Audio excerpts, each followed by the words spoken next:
News.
Boris Johnson's ethics advisor resigns over the Prime Minister's rule-breaking. Good morning. It's 6 o'clock on Thursday, the 16th of June. This is Breakfast on GB News with Eamonn, Holmes and me, Ellie Costello. Leading the news this morning. Oh, sorry. Here's what's leading the news this morning. That's A strong start. Exactly right. It is Lord Geidt. He's quit as ethics minister, saying he felt frustrated by the Prime Minister's reaction to Downing Street parties. He's the second person to resign from the role under Johnson's leadership. Labour Deputy Leader Angela Rayner has questioned if the PM is even fit to govern. More rights for private renters have been announced today as Levelling Up Minister Michael Gove promises to reform the private rental market. It includes the removal of no-fault evictions and a pet allowance, but critics say it's a significant blow for landlords. Interest rates are expected to rise again today. It's the fifth increase since December. The Bank of England will announce its steepest run of hikes in 25 years this afternoon. And actor Kevin Spacey will appear in court later today after being charged with sexually assaulting 3 men. The Oscar winner is expected at Westminster Magistrates Court and denies the charges. And remember, you can join in on any of our discussions this morning by emailing gbviews@gbnews.uk, or you can tweet us at gbnews. You can also subscribe to the GB News channel. We have got one on YouTube. You get all the latest on the big stories that hopefully everybody is talking about.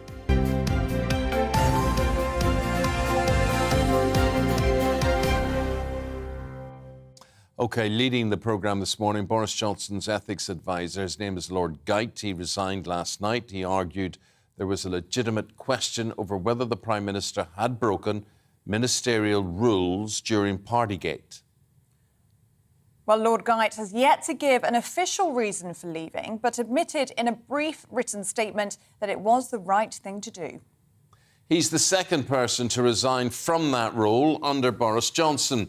Downing Street is reportedly surprised by Lord Geidt's decision, and the Labour Party Deputy Leader Angela Rayner has questioned how anyone can believe Boris Johnson is fit to govern following that news. Well, for more on this, let's speak to political commentator and co-founder of Conservatives Against Racism, Albie Amankona. Albie, good morning to you. Thanks so much for coming into the studio for us. Surprise resignation, do you think? I think it's certainly been a surprise to the Prime Minister, but I think for a lot of journalists and commentators, it might have been something which we could have seen coming. You know, Lord Geidt's clearly been tussling with his position as ethics advisor for some time now. He had a difficult hearing at the Constitutional Affairs Select Committee. I think this was on Tuesday, where he said in response to a question about him whitewashing the situation that he was trying to work as hard as he could with what he's got. He also said that it was a legitimate question over whether or not the Prime Minister broke the ministerial code over the lockdown parties. So it shouldn't be a complete surprise, but I can understand why Number 10 has taken that position. I mean, it's taken, if he was going to do it, why didn't he do it 2 weeks ago? I think this is an interesting point that you raise, Eamonn. Had he done this, I think, before the confidence vote, it would have actually been a lot more dangerous for the Prime Minister. Doing it at this point, after the confidence vote has taken place, another one can't take place for another 12 months. It's not a real significant danger point for the Prime Minister. So this is the second ethics advisor to quit under Boris Johnson in just over 2 years. What does that mean for Boris Johnson? It's not a great look, is it? I mean, William Ragg, Tory MP, he's called it careless to let a second ethics advisor go. What are your thoughts? Precisely. The other ethics advisor to go was, of course, Sir Alex Allen, who resigned after he gave the Prime Minister advice about Priti Patel breaking the ministerial code over home office bullying. Rather, I think to lose a second one, it's not a good look for the Prime Minister. It's not a good look for the number 10 operation at the moment. It's clearly a difficult situation they're finding themselves in. I think the bigger question that we need to ask, Ellie, is who is going to be the next ethics advisor? Why would anyone take that job after the last two have resigned because the Prime Minister wasn't taking their advice? But it'll not annoy Johnson, will it? I do not think it will annoy Johnson, no, because his focus is on remaining in power, clearly, as we have seen over the last couple of months. And as I said before, this is not a real threat to his power at the moment. Had this happened before the confidence vote, I think that would have pushed more MPs. Unless, albeit, someone else follows him, unless this triggers other resignations, is it likely to? I think it's unlikely to trigger other resignations. Again, I think the key danger points around resignations that we have to think about are around confidence votes, which we had and he won, and that's now passed. And I also think the next... it was, of course, around the Sue Gray report being released. That didn't happen. And I think the next big danger point for the Prime Minister is when the Privileges Committee comes to its conclusions. I think it's going to be in the autumn, around October time. That'll be the next time to be looking for resignation watch for senior ministers in the government. And how do you think this is going down in number 10? Because it doesn't look like they saw this coming at all. No, not at all. I think they have said that they're surprised by this, but I come back to what I said before. I'm not particularly surprised that this has happened.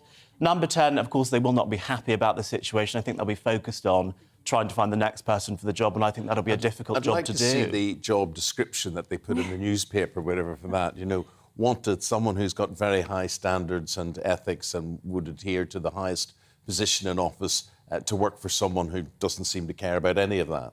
Well, I doubt that will be the job description, Eamonn, but I think some of the interesting suggestions which have come out is perhaps this ethics advisor should actually be appointed independently, perhaps by Parliament, as opposed to by the Prime Minister, so that position is truly independent. So I think maybe there could be some reforms to the appointment process of this, but I don't think that would be the job description. OK.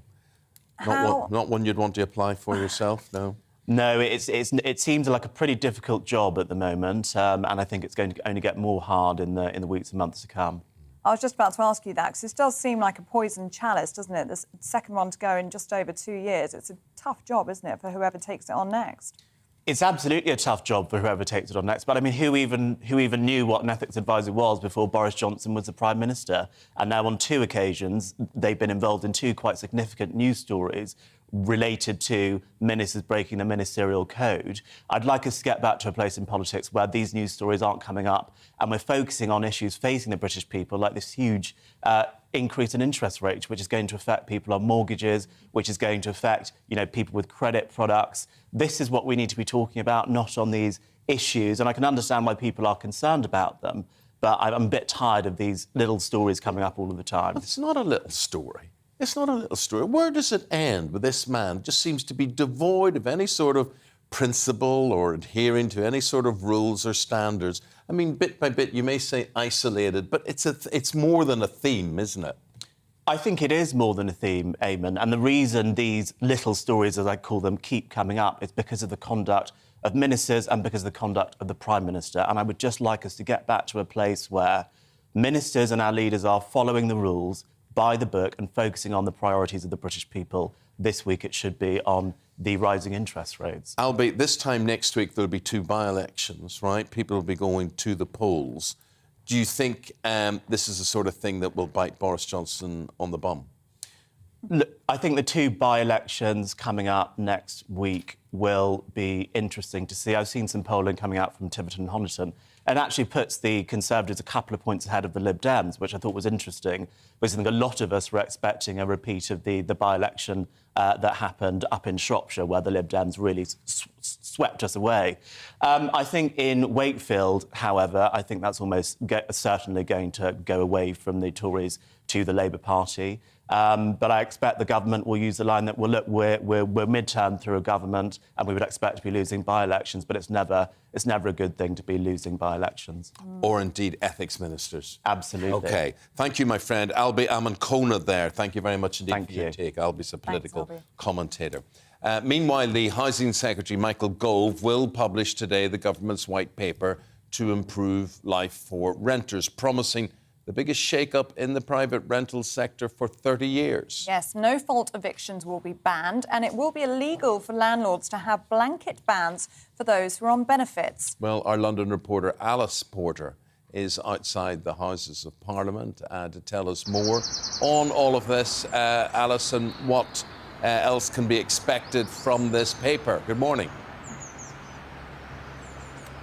Good morning. Well, the biggest aspect of this bill is the no-fault eviction, because that means that tenants no longer will suddenly be evicted with 2 months' notice, which is what has been happening up until now. And to give a scale of this, the housing charity Shelter say over the last 3 years, 200,000 people have been served with this no-fault eviction, which has mean when a landlord doesn't have to give a reason to evict somebody. And of course, that means for a family that's an incredibly distressing situation with only 2 months to find a new property. So I think this has been really welcomed by a lot of charities today, although many will also say that this is long overdue, because this was something Theresa May made a commitment to back in 2019. So I think that's the most important aspect of what we're going to see from the paper today. The second is the government's commitment to tackle unfit homes. About 21% of homes in the private rental sector are unfit. And what the government wants to do is impose a minimum standard across the private rental sector. Now, we already have this in social housing. It's called the Decent Home Standard, and they want to apply that to the private sector as well. But the problem is this minimum standard, the Decent Home Standard, is currently being reviewed by the government, and many argue it's not fit for purpose. So I think there's a few questions in the devil of the detail there. And then thirdly, the bill should also make the complaints procedure easier for both tenants and landlords, so that things shouldn't escalate and go to court unnecessarily. Eddie Hughes is the Minister for Housing and Rough Sleeping, and this is what he had to say on the matter. There will be an ombudsman, so that there will be an independent party that can resolve disputes between tenants and landlords without having to go for legal recourse. That should make it quicker and easier for those disputes to be resolved. But I say that abolishing Section 21 means that tenants will be able to report complaints to their landlord, safe in the knowledge that that landlord won't be able to evict them just because they've complained about the condition of their property. And I think that's vital to strengthening the hand of the tenant. That's Eddie Hughes speaking there. And then finally, it's very good news if you like your cats and dogs, because it'll be a lot easier for you to have a pet when you're renting. A landlord can't just make a blanket ban. They have to look at your application for a pet, which will be good news for a lot of tenants. Alice, great news for a lot of tenants, for renters, but perhaps not great news for landlords.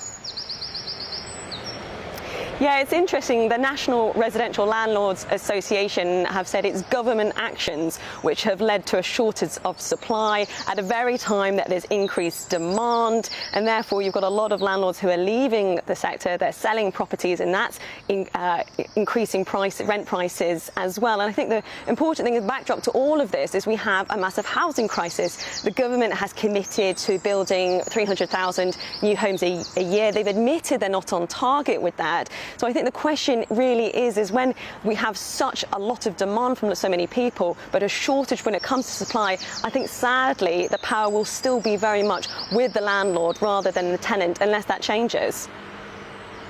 Thank you very much indeed. We'll leave it there. In the studio now we have Pilgrim Tucker. Pilgrim is a housing researcher and a campaigner. Alice is talking about a housing crisis there. But Pilgrim, I think it's an absolute housing disgrace. If in the private sector you've got one in five homes unfit for purpose, how the heck is that allowed? Well, it's been allowed to go on for a long time, hasn't it? Let's see if the government does actually do anything meaningful that is helpful to renters. You feel you've heard all of this before? Yeah, we've been promised the end of no-fault evictions for years. This is very much a government that would be supporting the worst kinds of landlords, unfortunately. We really do need improvements in people's housing condition. People need to be able to live somewhere that's safe and affordable, and they know they can bring up their children securely, and everybody deserves Can I just say, we've already got that in the form of social housing.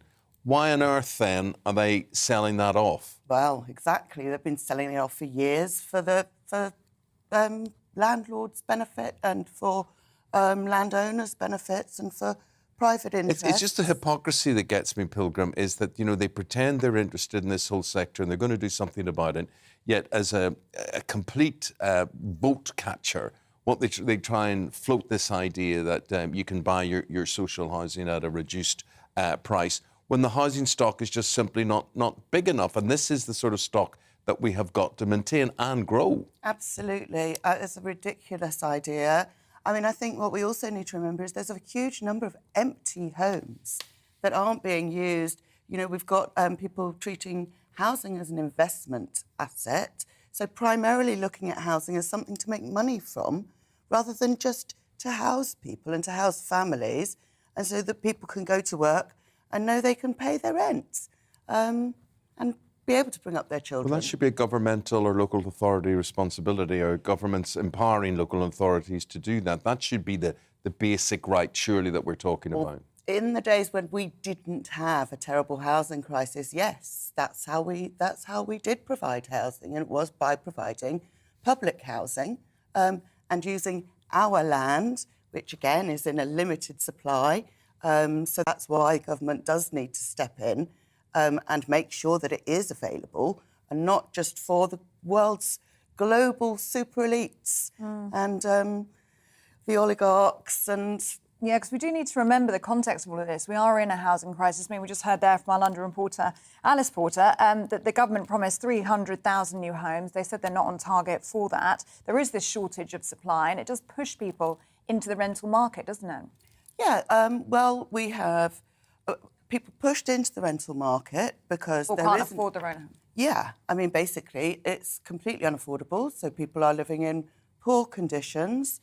Like your journalist just here said, the power lies with the landlords and not with the renters, and that does need to be addressed. But I think a lot of people would be very surprised to see this government does actually do something that benefits ordinary renters. I mean, this is a problem that's going to get worse. It was just, you know, largely restricted to the southeast of England. Now it's in more and more and more towns around the country that ordinary people can't afford to live close to their families, close to their jobs. The sort of it's the most basic, important thing that people need in their lives. That's security, that's safety. And this government isn't interested in providing it. I mean, this is a nice soundbite. Let's see what this actually looks like in practice. But people have good reason to be very sceptical of this government's intentions in regard to housing. And Eamonn's absolutely right. The answer is to provide affordable housing. And that can't be done. It just has to be a duty and a responsibility. I don't see it as anything else. We talk about this problem, you know, since the 80s onwards. And, you know, the other thing, these patronising tones like, but it'll be OK because I'm going to allow you to keep a pussycat if you want, or a rabbit, or whatever it happens to be. I mean, I don't wish to sound facetious about that, and pets do provide a lot of comfort to people, but goodness me, it's hardly solving the problem, is it? No, it's ridiculous. And again, if there is such a shortage for people and people just can't afford what's there, the landlords are going to be dictating the terms anyway. So you can make it sort of bring in a rule that people should be able to have their pets, but if the landlords won't accept it, they won't accept it. And that's why we need to manage housing differently, in a way that does actually work for ordinary families. Do you have a concern, though, that if landlords have fewer rights as a result of this white paper, they will then pull out of the market, and that will have an even worse impact. Well, I mean, the thing is, we've just got such fundamental problems with how we're running housing now.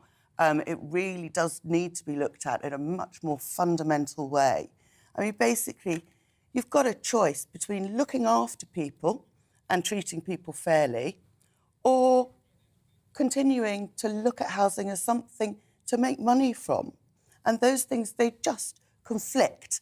The private rented market has never worked because of that, because this basic conflict, do we want to provide people with nice housing that's safe and secure and a decent standard and in a place where they can get to work and they can, it's close to their schools and so on, or do we have a situation which causes terrible insecurity for people? It causes a lot of social problems, not just the people who are actually directly affected living in that house, but the social networks and the communities around there. So you'll get sort of changes of people in areas, and you don't get that consistency of communities.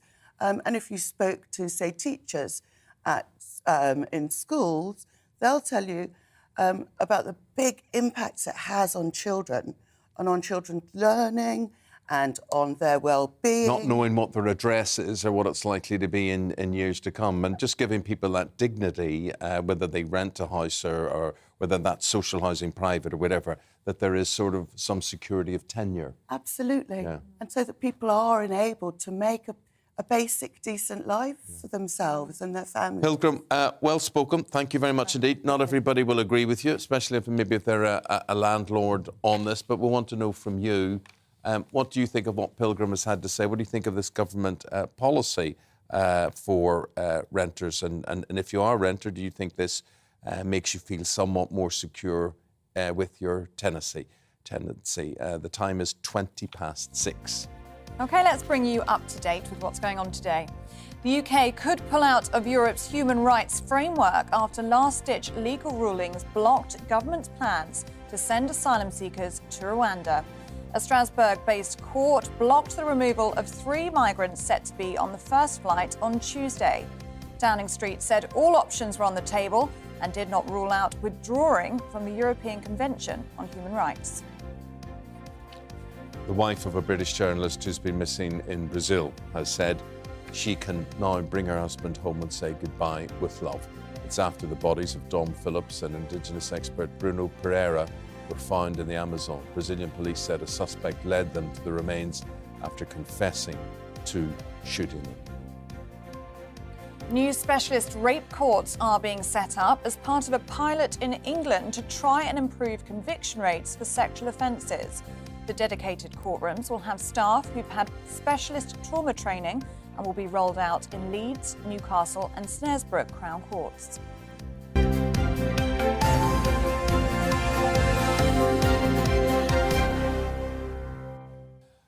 Coming up, we're talking about Scottish police officers and the fact that they may take industrial action over pay. We'll tell you more about that after the weather. Hello again, I'm Aidan McGibbon from the Met Office. A warm night for many of us and then sunny and hot in places during Thursday. Temperatures are rising over the next few days, but not for everyone. There are some weather fronts in the northwest which will continue to affect parts of Scotland and Northern Ireland, particularly towards the northwest. Cloud and a few outbreaks of rain here.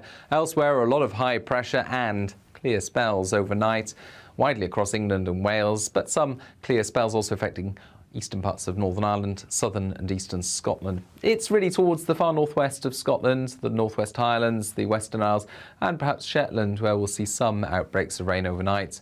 But otherwise, a dry night for many and a warm night. Temperatures in the double figures across the UK. A bright start then for eastern Scotland, southern Scotland, much of England and Wales Thursday morning. And with the strong sunshine from the word go, temperatures will shoot up. But for parts of central and western Scotland, Northern Ireland, and then elsewhere across Scotland, it looks like there'll be some showery rain turning up by the afternoon.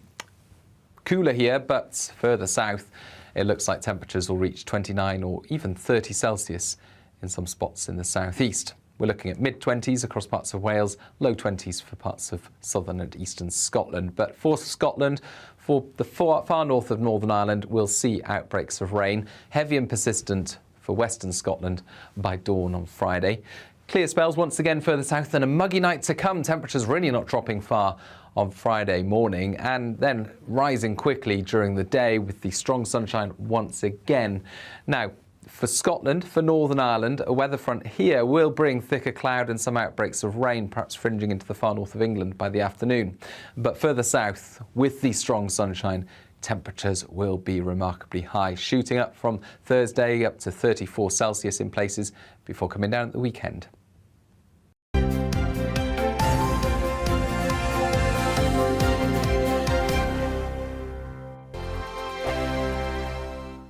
We are GB News. We're right across this great nation. On TV, on radio, on digital. Absolutely everywhere. We don't talk down to you. We embrace all voices. With honest and civilised conversation. We're not part of the establishment. We're one of you. And we're only getting started. Join us on GB News, the People's Channel. Britain's news channel. Every morning from 6 o'clock, we'll wake you up with GB News Breakfast with all the stories you didn't know from the night before. So whether it's serious news, entertainment, or your own views from all over our great nation, we're here to kick off your day with a smile. The national media should be reflecting and reporting what's happening here. You will notice the northwestern accents. Whether you're with us on TV, radio, or online, every morning, it's breakfast from 6 a.m. Hope you can join us. Join us for Ministry of Offence, the comedy panel show that's just like the news, in that the left fights the right and it doesn't really seem to matter who wins. We cover the big stories. It was in fact a troop of baboons and not angry vegans. I like that. And the really important stories. Fat naked cow gets stuck in swimming pool. It's a headline in a lot of local newspapers. Yeah. We're on the same team, Nick. Yeah, but I'm just helping you. Join us for Ministry of Offence, Saturday nights, 8 o'clock on GB News. I'm Dan Wootton. Join me Monday to Thursday from 9 to 11 for the feistiest and most fun news debate on TV, where free speech reigns. I'll bring you a sharp take on the day's biggest stories, bombshell newsmaker interviews, and A-list guests. And I guarantee you, no spin, no bias, no censorship, and no reason to go to bed. That's Dan Wootton tonight, Monday to Thursdays from 9 on GB News.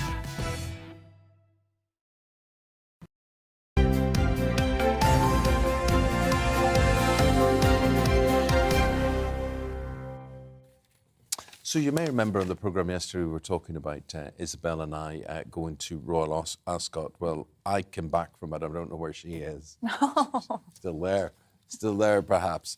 But the lovely thing about Ellie was there reporting for us yesterday. Both Isabel and I commented on how absolutely stupendous you looked. And this has been recognised by a panel of judges who voted you what? Oh, no, I was shortlisted, I think, for best dressed or best look at Ascot yesterday. And this was a high street look, you were saying to me. Yeah, it's actually quite embarrassing. So everyone was talking about all their designer looks. Everyone had kind of bespoke outfits that had been made by designers. And then photographers came up to me and asked what I was wearing. That's the photo they took. So that's in the Evening Standard. And I had to say, the dress is River Island. And the bag is Primark. But that's fantastic. I mean, it's not what you have, it's the way you wear it, isn't it? Oh, thank you. No, I was so embarrassed. Everybody else had really beautiful designer frocks on, and there was me and my River Island. But yeah, you're right. You don't need to spend all that money. Yeah, you're looking good. We're going again today.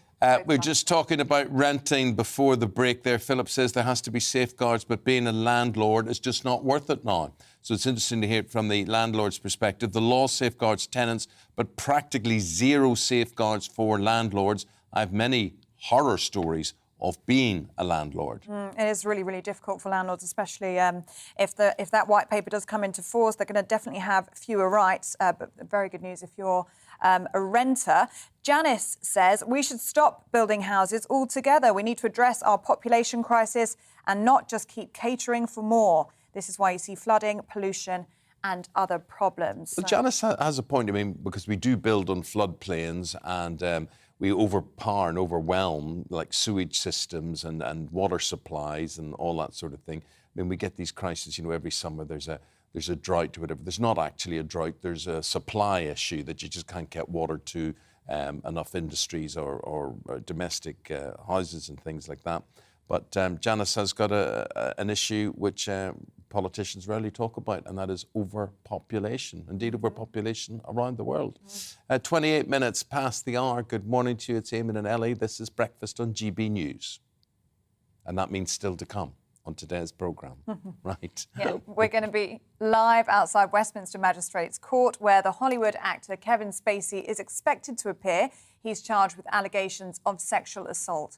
Our Home and Security editor, Mark White, will be there for us just after 8 o'clock. Now, also, how can you recreate restaurant-quality food at home? OK, so the food crisis, the cost of living crisis, what we're talking about now is really you should be making your own.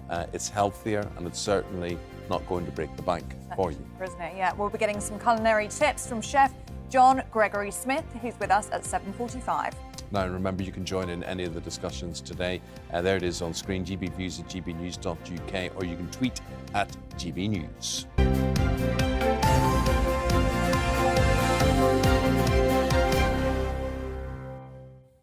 Now, Scottish police officers are considering taking industrial action after rejecting a £565 pay increase. OK, well, broken down, that works out 11 quid a week of an increase, OK? The police believe not enough. So far, Scottish Police Federation says no talks have taken place between them and the Scottish Government. Let's go to David Donaldson. He's got more on this. Police Scotland stretched to the limit during COP26 in Glasgow last year. Now the Scottish Police Federation, which represents all officers, are looking for a pay increase of 3.4%. But Callum Steele from the Federation says the offer made by the Scottish Government doesn't come close. It is derisory. It only represents just over 2% for the very lowest earning police officers. It's less than 1% for a huge number of our members. At this time, it just doesn't come close to touching the sides of the challenges that are facing police officers, the same as everyone else in the public sector. But you have to recognise that police officers do not have the same industrial rights as everyone else, and the fact that our pay offer not only does it not recognise that, but seems to actively disregard it in terms of its quantum, shows a dripping contempt for police officers by this government and by our employer. The pay dispute comes as the Scottish Government has offered at least a 5% pay increase to rail workers at ScotRail. But the Scottish Police Federation say no talks have taken place, and although they can't strike, they are looking at taking industrial action. Well, at this precise moment in time, there's just no dialogue taking place. The Scottish Government seems, for some bizarre reason, to be suggesting that negotiations are ongoing. Not only are negotiations not ongoing, there have been no negotiations, full stop. We submitted our claim in February. We heard nothing through until we received a formal offer in May. We have heard nothing since we have rejected that offer. So very clearly, the Scottish Police Federation and our members are considering a whole variety of different actions that we take next. So 17,000 police officers across Scotland will be consulted over industrial action over the dispute with pay. Well, the Scottish Government have released a statement. It says police officer pay is negotiated through the Police Negotiating Board and has been for many years. The PNB process is ongoing in relation to pay for 2022-2023, and therefore it's not appropriate for the Scottish Government to comment. There we have it then. Neither side could even agree that talks are taking place, never mind reaching a settlement. David Donaldson, GB News. Thanks for that. If you've got any views, please do let us know. Very shortly, we're going to be taking you through the newspapers. We're doing that with Liz Kershaw and David Wooding, and looking forward to that right after this short break. Don't go away.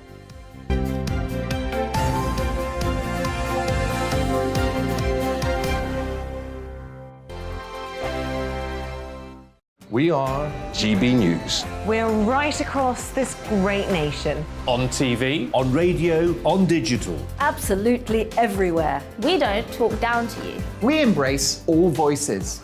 With honest and civilised conversation. We're not part of the establishment. We're one of you. And we're only getting started. Join us on GB News, The People's Channel. Britain's news channel. every morning from 6 o'clock. We'll wake you up with GB News Breakfast with all the stories you didn't know from the night before. So whether it's serious news, entertainment, or your own views from all over our great nation, we're here to kick off your day with a smile. The national media should be reflecting and reporting what's happening here. You will notice the northwestern accents. Whether you're with us on TV, radio, or online every morning, it's breakfast from 6 a.m. Hope you can join us.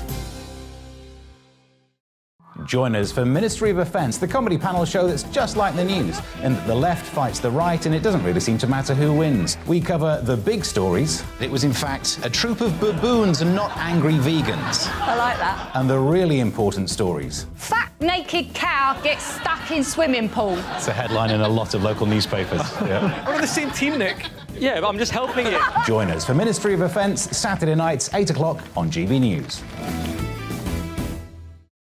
I'm Dan Wootton. Join me Monday to Thursday from 9 to 11 for the feistiest and most fun news debate on TV, where free speech reigns. I'll bring you a sharp take on the day's biggest stories, bombshell newsmaker interviews, and A-list guests.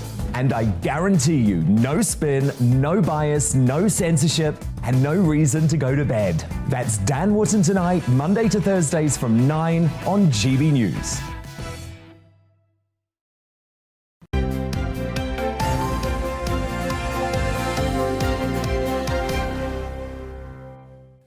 Right, now it's time for the papers on this Thursday morning. We do that in the company of David Wooding and Liz Kershaw. Very nice to see you both. And David, with your political hat on, this Lord Geit and the ethics minister, so he says he's had enough of trying to advise Boris Johnson on ethics. Yes, a bit of a weird one, this, Eamonn, because it's 3 times we've heard Lord Geit say that he's been considering his resignation. I mean, he did it in December last year when, over the refurb of number 10, said the Prime Minister hadn't handed him an important text message, which was important to his investigation. And then in his annual report 2 weeks ago, he said he had considered resigning over the Partygate. And then he said it before a committee on Tuesday. But he hadn't resigned in any of these cases. Now suddenly he resigns and doesn't say why. So there's a bit of a strange one, this. If he'd done it a week or 2 ago, it might have had an impact on the no confidence vote. Well, you guys, in the lobby, you'll all be asking questions, or you'll have your own personal conclusions with all of this. And the obvious conclusion with the second ethics minister resigning is that ethics and the name Boris Johnson don't sit well together. No, absolutely right. I mean, it's the second one he's lost in 18 months. Alex Allen went in not so long ago. It's also said, though, that Lord Geit had asked, that number 10 was saying yesterday that Lord Geit had asked to stay on for another 6 months, only recently. So this is shrouded in mystery. We need to get to Lord Geit and find out really what this is all about. If it was all about ethics, why doesn't he say? It seems very unethical for a resignation about ethics. Resigning because he doesn't think his boss is ethical, but then won't be accountable to the public on why he's going.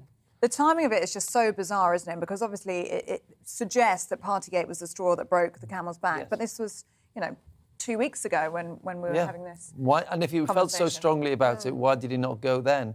Is there something else we don't know about? Has something happened behind? Well, that's the question, isn't it? That's the story for us to find out this weekend. I don't think it's what's going to be bothering people in Wigan. But that's not the point. The point is you've got 2 ethics. Sorry, Dad.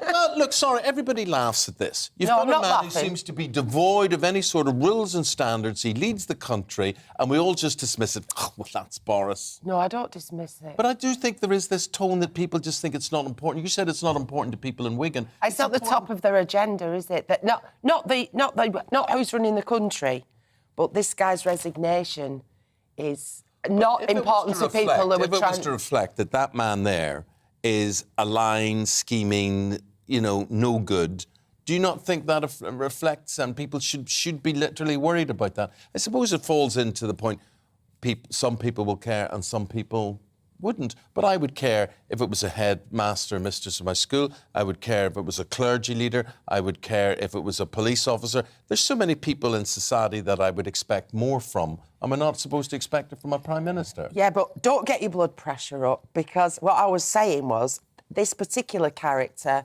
we never heard of. We've never heard of him. So I'm not saying it's not important. I'm saying that if you're waking up and you're going on a 12-hour shift in a warehouse on minimum wage and 0 hours contracts and all the rest of it, and your car's costing £103 to fill up, and your food bill's going up £500 a year, is this the most important thing? If this was your job and this was happening to you, you'd be saying to yourself, how am I staying in a job when all these people are casting doubt over my character? Any normal person would say there are too many questions against me and I'm not qualified for this job. Sorry, is it just me? No, it's undoubted that the Prime Minister has had a barrage of complaints, and he's open to question over his trustworthiness. I get that this fella's saying... This is another arrow in his back, if you like. This fella's had... All right, I've dealt with wallpaper. I've ruled that, you know, no harm was done, no rules were broken. I've dealt with... There's another matter in another article. I've brushed that aside. I've covered up that one. Now I've had to comment further on Partygate. I've been refused access to evidence such as texts and emails, etc. You know what? They can take this job and shove it. I get that. But I'm just saying there's a lot of people who are struggling with immediate issues, and watching from outside, it may seem like this is a Westminster drama that won't directly impinge on people's lives? I'm sorry. I just must be alone in this. I just think, you know, if you've elected this man to be the leader of the country, and he's got two ethics ministers that say he's not trustworthy, he tells lies, he doesn't produce the goods on things, he's not worth working for. Sorry, I stand alone then. That's no, you don't stand alone. I'm sorry, I just... You said if you know, any normal person, so obviously I'm not normal to think I don't give much concern to this particular fella going. It's a huge issue. I think the point is it's not a good look for Boris Johnson. No, is it? The second ethics advisor to go in just over 2 years. But he doesn't care. Well... I mean, he's not going to walk away, is he? He's not going to resign over this. Well, he's survived that vote, and he's going to cling on for another year. I mean, how much of an impact will this even have, really? Because it's 2 weeks on from when this was the top of people's agenda, and it was what everybody was caring about. What I was surprised about was, you know, we had that bombshell barely a week ago on the Monday morning that the chairman of the Backbench 22 committee, Graham Brady, said he'd had enough letters in and there would be a vote of confidence that night. Before the weekend was out, that story was gone. It was just fizzled out. Nobody was talking about it anymore. He just sort of rode the storm so quickly. Well, the public will decide. You know, they'll have their vote on it. 2 by-elections next week. We'll get some indication of that. We've got the Justice Secretary, Dominic Raab, on at about 8:45 this morning, and you have a story. Well, it's front page of the Mail. Yeah. And, they're saying Raab's threat to ignore Euro Court rulings. Tell us more. Well, the distinction's been made. I was watching you yesterday. This is nothing to do with the EU. This is the European Court of Human Rights, which was formed at the end of the Second World War to make sure that people in Europe treated each other with humanity and consideration and legally. And all the major European countries have signed up to it. And it has got the power to overrule even the Supreme Court in the United Kingdom, which it did this week on the departure of those flights to Rwanda. It ruled that they were not allowed to leave until there'd been a full judicial hearing in the UK on this. So it stalled that. So there was a lot of outrage yesterday, people saying, you know, who runs this country? Are we a sovereign state, or are we still ruled by Europe? The fact of the matter is that we can ignore the European Court of Human Rights. Apparently, we adhere to their decisions 90% of the time, but France only does 72% of them, Germany 63%, and Spain just puts a finger up at them all the time and only adheres 39% of the time. So you can go against their rulings, and it'll be interesting to see what happens. I mean, the whole shipping human beings to a different continent is a very unedifying sight, but I absolutely think that we have to somehow stop thousands of people, more than 10,000 so far this year, turning up on the beaches of Kent. I was in a crowd last night of 5,000 and I just looked round and thought, so 2 times the number of people I can see now have come into the country in dinghies. And yesterday, I don't know, I'll read the details further for the next lot, but yesterday boats were landing in Devon. Now, you can't possibly cross from Brittany, for example, or Normandy in France, that distance in one of those dinghies, because they're not even proper vessels. They've been manufactured in China, mass manufactured, and they've just got like hardboard bottoms. They're not really seaworthy crafts. Yeah, so how do you get to Devon? And I think that it's been quite a bit of it's been, it's just that corner down in Kent. If this spreads across the south coast, I think the public will get increasingly angry. So, I mean, it is something that needs to be dealt with, isn't it? And the government have said that they want these flights to take off on that matter of principle. They just want to break that human trafficking ring that is operating in the Channel. We know how dangerous it is. Priti Patel saying this morning that a second flight is already being prepared. And Boris Johnson saying that nothing's off the table, that the EU could withdraw from the European Convention on Human Rights. Do you think we could actually see that happening? Well, I mean, Michael Gove, when he was Justice Secretary, was working on a UK Bill of Rights, and Dominic Raab has said he's going to do something about this. But leaving the European Convention of Human Rights would be a big step, because it was set up, as Liz says, to stop abuse of people's lives, in the wake of the war. But the problem with it is, it's human rights has become an industry now. It's big money for lawyers. It's being used for not things that I and many people see as human rights. I thought it was about people in Soviet Union who were denied freedom of speech, who were locked up for opposing the government of the day, people in China who were tortured, that sort of thing, who were fleeing oppression. It's being used for all sorts of ridiculous reasons now, like a democratically elected government legitimately sending illegal migrants abroad. And they're now using it to block it. So who runs the country? The lawyers or the government? And of course, we had it through our own legal system. It went through the High Court, the Appeal Court, and the Supreme Court, the highest court in the land. And it was open decisions by judges who were named, telling us the reasons. The Home Office were allowed to go in and put up their cases. The activist lawyers were allowed to put up their cases, and decisions were reached. Then in the middle of the night, a secret court in the EU, the European Court of Human Rights, without naming the judge who said it, says, no, it can't happen. Yeah, and in the past, they've... do you remember when Theresa May had all that trouble extraditing Abu Hamza to the United States? And on one occasion, he was given compensation, awarded compensation by the European Court of Human Rights. On another, it was blocked from being deported to the United States. So she won that in the end, but it took quite a struggle, didn't it? Now, talking about compensation, this is front page of the Times, and it's about batteries on iPhones. Yes. And it's saying that Apple misled customers over an upgrade that actually slowed your phone battery down. So, yeah, I thought, this doesn't affect me, But then I saw it goes right back to the iPhone 6. Can you believe I'm saying that? The iPhone 6, it's so, 20th century. But I think now, well, could I get compensation? You can get 60 or 70 quid if you can show that. I don't know how you're going to go about proving that. If it showed it caused you problems, you can get hundreds of pounds if it shows that as a result of this, you had to actually replace your phone. So you did an upgrade on your iPhone, plug it in overnight, and it was designed, it's alleged, to reduce your battery life so that you would upgrade. That happened to me at that time. So many people have said. This has definitely happened to me. Yeah, suddenly my battery just didn't last. And the worst thing was, and it was really scary, I'm no shrinking violet, but at a festival. I've been comparing it. And I was the last person on the stage seeing everybody off. You know, the lights were going down. Good night.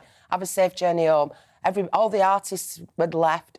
I was backstage. I couldn't find anybody. I didn't know where I was staying. I didn't know what my transport was. Yeah. My phone had just died in an afternoon. I hadn't been using it. And I had no means of communicating with the outside world in the dark. And all the lights were gone. And I thought, right. And the next day I went and got a new phone. So I think this must affect a lot of people, don't you? We'll be putting in claims for compensation. Yeah, that's really practical articles. If you've got an iPhone, that's struggling with its battery life, or has done since the iPhone 6, then you might be entitled to hundreds of pounds. I think I'm definitely one of them. David, Liz, thank you very much indeed. The guys will be back in 45 minutes' time. So here we are, GB News, the People's Channel.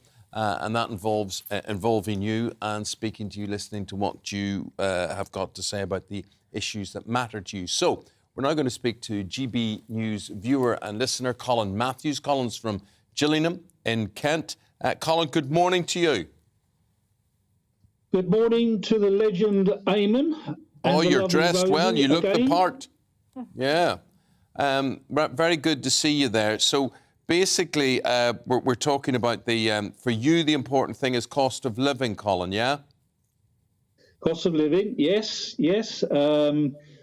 What can we say at the moment? It's almost like going down to the garage daily to find out what the latest price is. It's going up like the temperature at the moment, isn't it?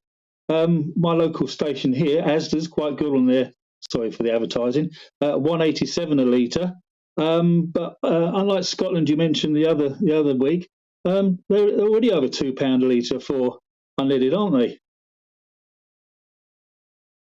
I was actually talking to you and Isabel a few weeks ago. I was in a petrol station in Chelsea. It was well over £2 a litre there. It does depend on, obviously, where you are in the country, but very difficult, Colin, because this morning I think it's £103 on average for a family car now to fill up. It's going to be impossible for many people to continue driving. Well, we talk about, obviously, fuel, as in our cars, and what the government did with the 5p on the duty, the fuel duty, that seems to have disappeared some in wearing the Ethernet.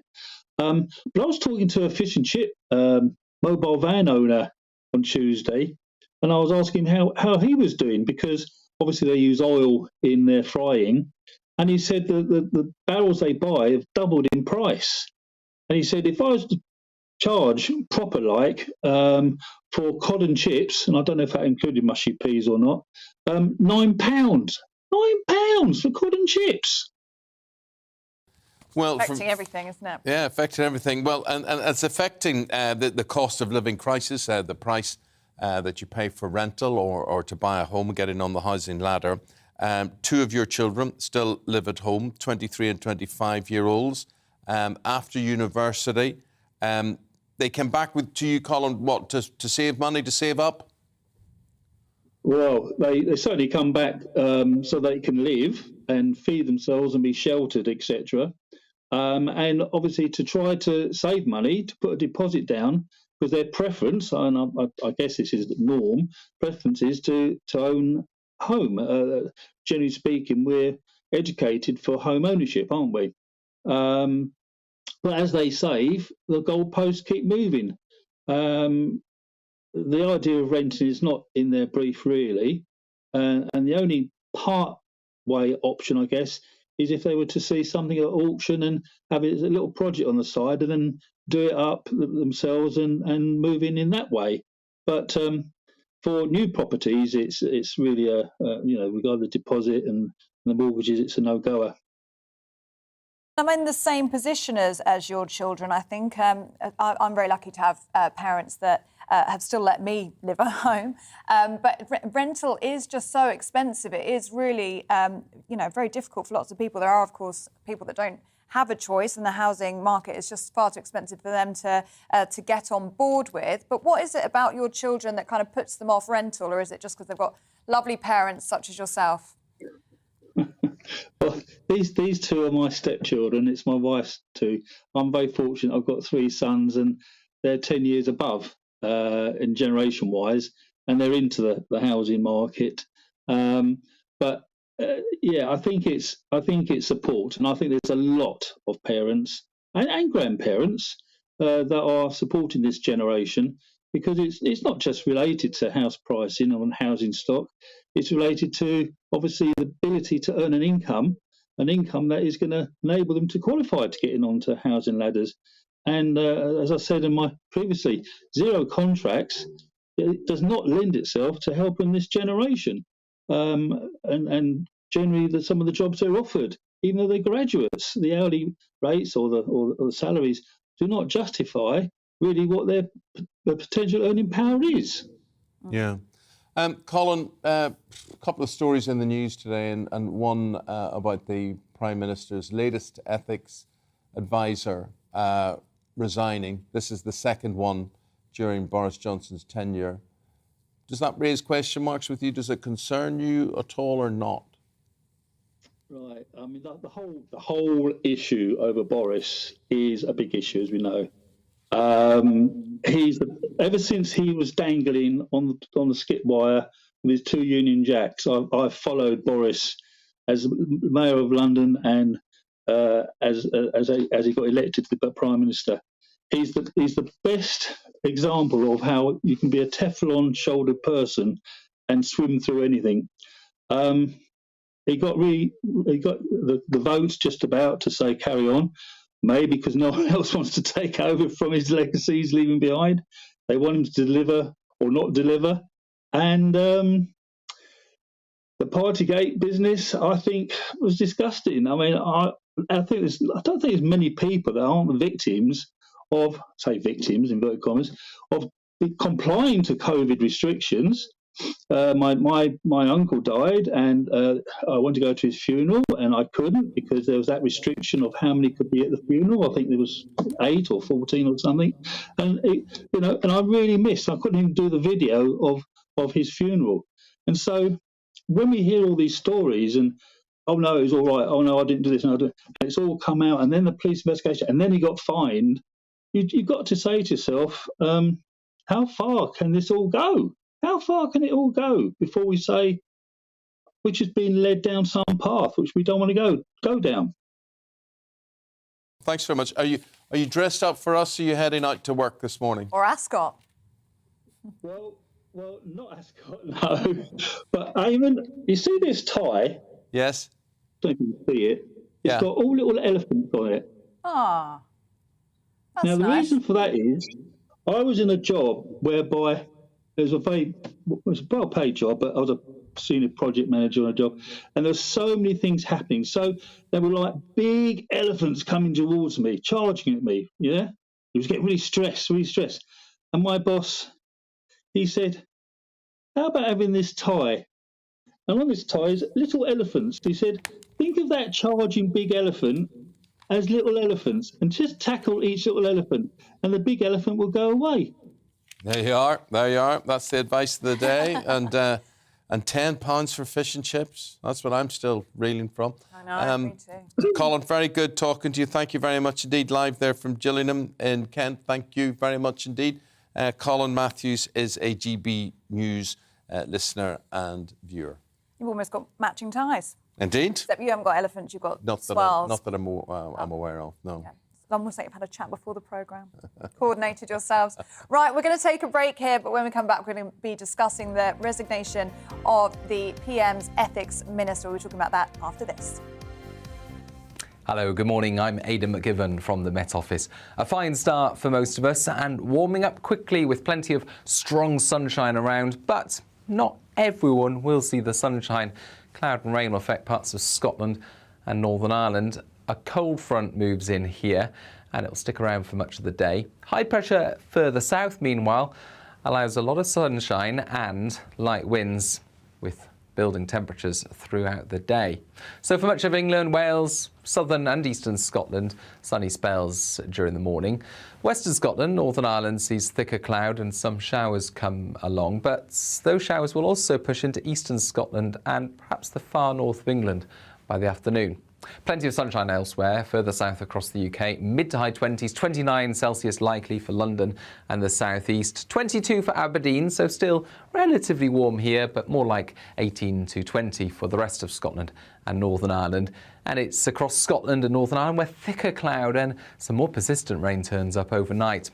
Heavy rain there for western Scotland, persistent damp weather for the north and the east of Scotland, and some outbreaks of rain further south into Northern Ireland and southern Scotland. Again, further south, clear spells, but a mild night, a muggy night in places, and a warm start to Friday. Temperatures rising from the word go for much of England, Wales, southern and eastern Scotland. Now, for the rest of Scotland, as well as Northern Ireland, again, we've got thicker cloud and some outbreaks of rain, and that rain will fringe into the far north of England at times as well. Mid-20s in the north of England, low 20s for Scotland and Northern Ireland, but the real heat will be across southern parts of the UK, where 34 Celsius is possible towards the southeast. Strong sunshine, so high UV levels, very high pollen levels as well, and then a thundery breakdown for some this weekend.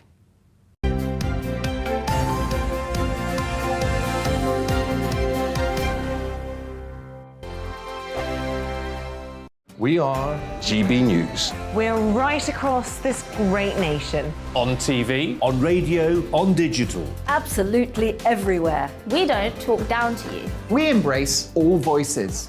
With honest and civilised conversation. We're not part of the establishment. We're one of you. And we're only getting started. Join us on GB News, The People's Channel. Britain's news channel.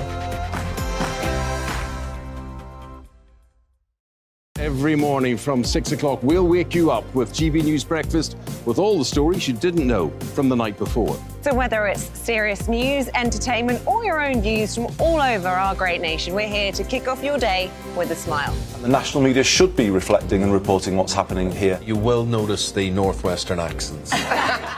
Whether you're with us on TV, radio, or online, every morning, it's breakfast from 6 a.m. Hope you can join us. Join us for Ministry of Offence, the comedy panel show that's just like the news, in that the left fights the right and it doesn't really seem to matter who wins. We cover the big stories. It was in fact a troop of baboons and not angry vegans. I like that. And the really important stories. Fat naked cow gets stuck in swimming pool. It's a headline in a lot of local newspapers. Yeah. We're on the same team, Nick. Yeah, but I'm just helping you. Join us for Ministry of Offence, Saturday nights, 8 o'clock on GB News. I'm Dan Wootton. Join me Monday to Thursday from 9 to 11 for the feistiest and most fun news debate on TV, where free speech reigns. I'll bring you a sharp take on the day's biggest stories, bombshell newsmaker interviews, and A-list guests. And I guarantee you, no spin, no bias, no censorship, and no reason to go to bed. That's Dan Wootton tonight, Monday to Thursdays from 9 on GB News.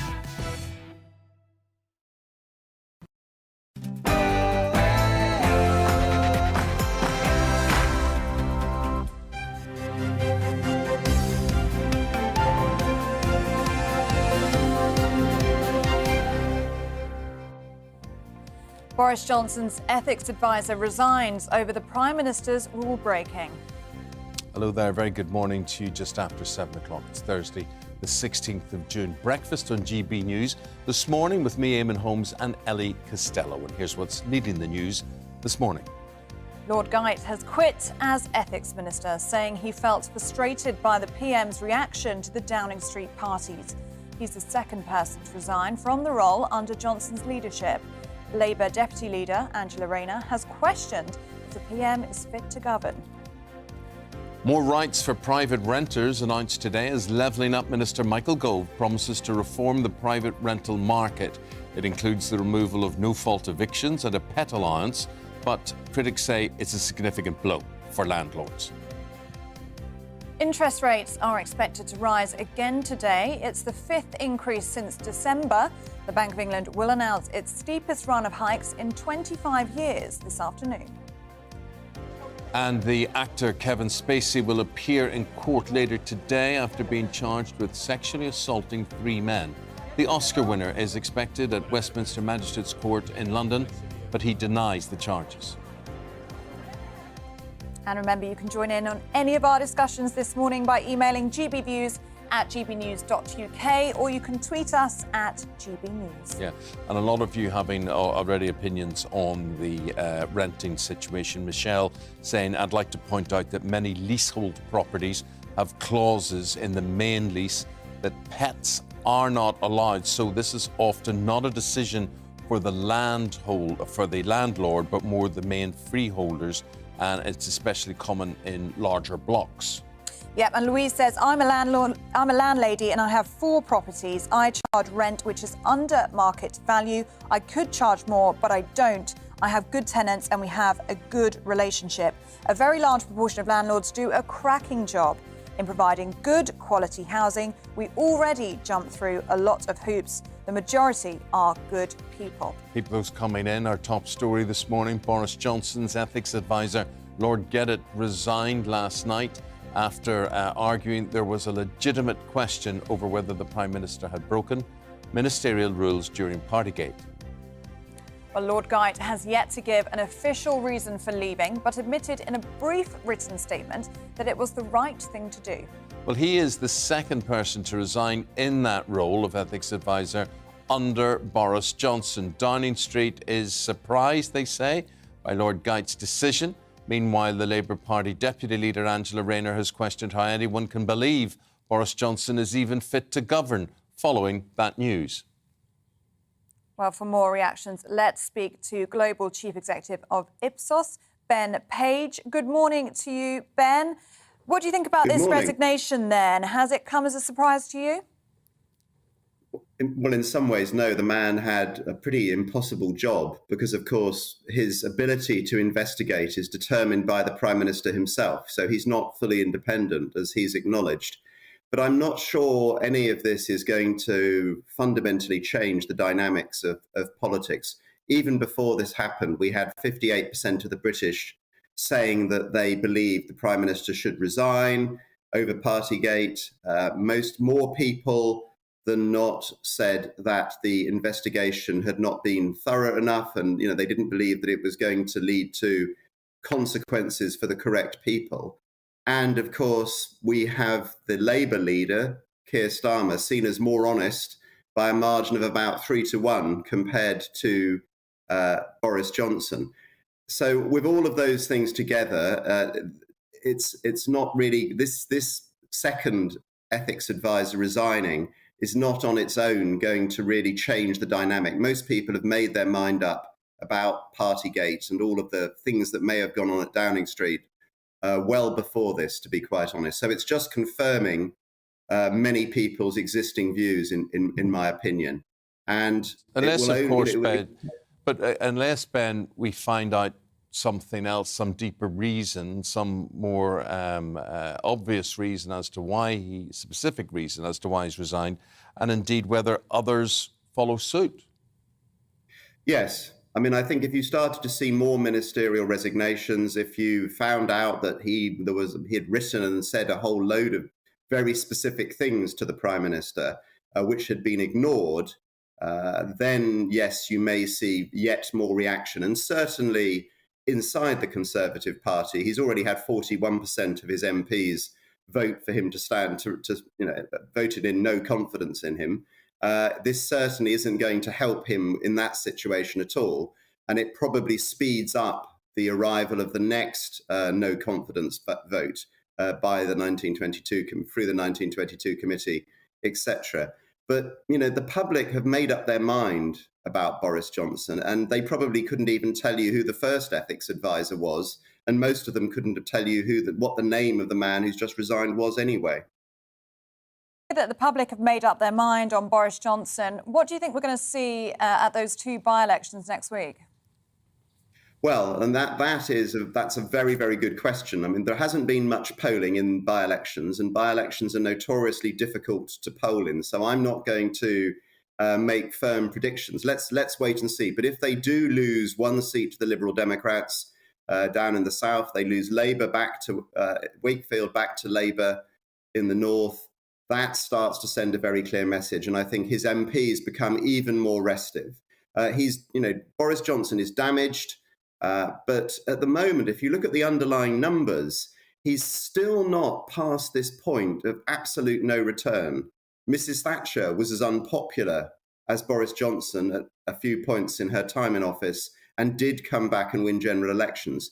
His opponent, Keir Starmer, is not yet showing the sorts of numbers that guarantee that he would become Prime Minister in a general election. More people dislike Keir Starmer than like him. So Boris Johnson isn't particularly popular at all, but it's always compared to what? And at the moment, it's a sort of, we're still in this, I suppose, phony war type period in terms of absolutely knowing what might happen at a general election. But the two by-elections will be real people voting, and I think will have a huge impact depending on what happens.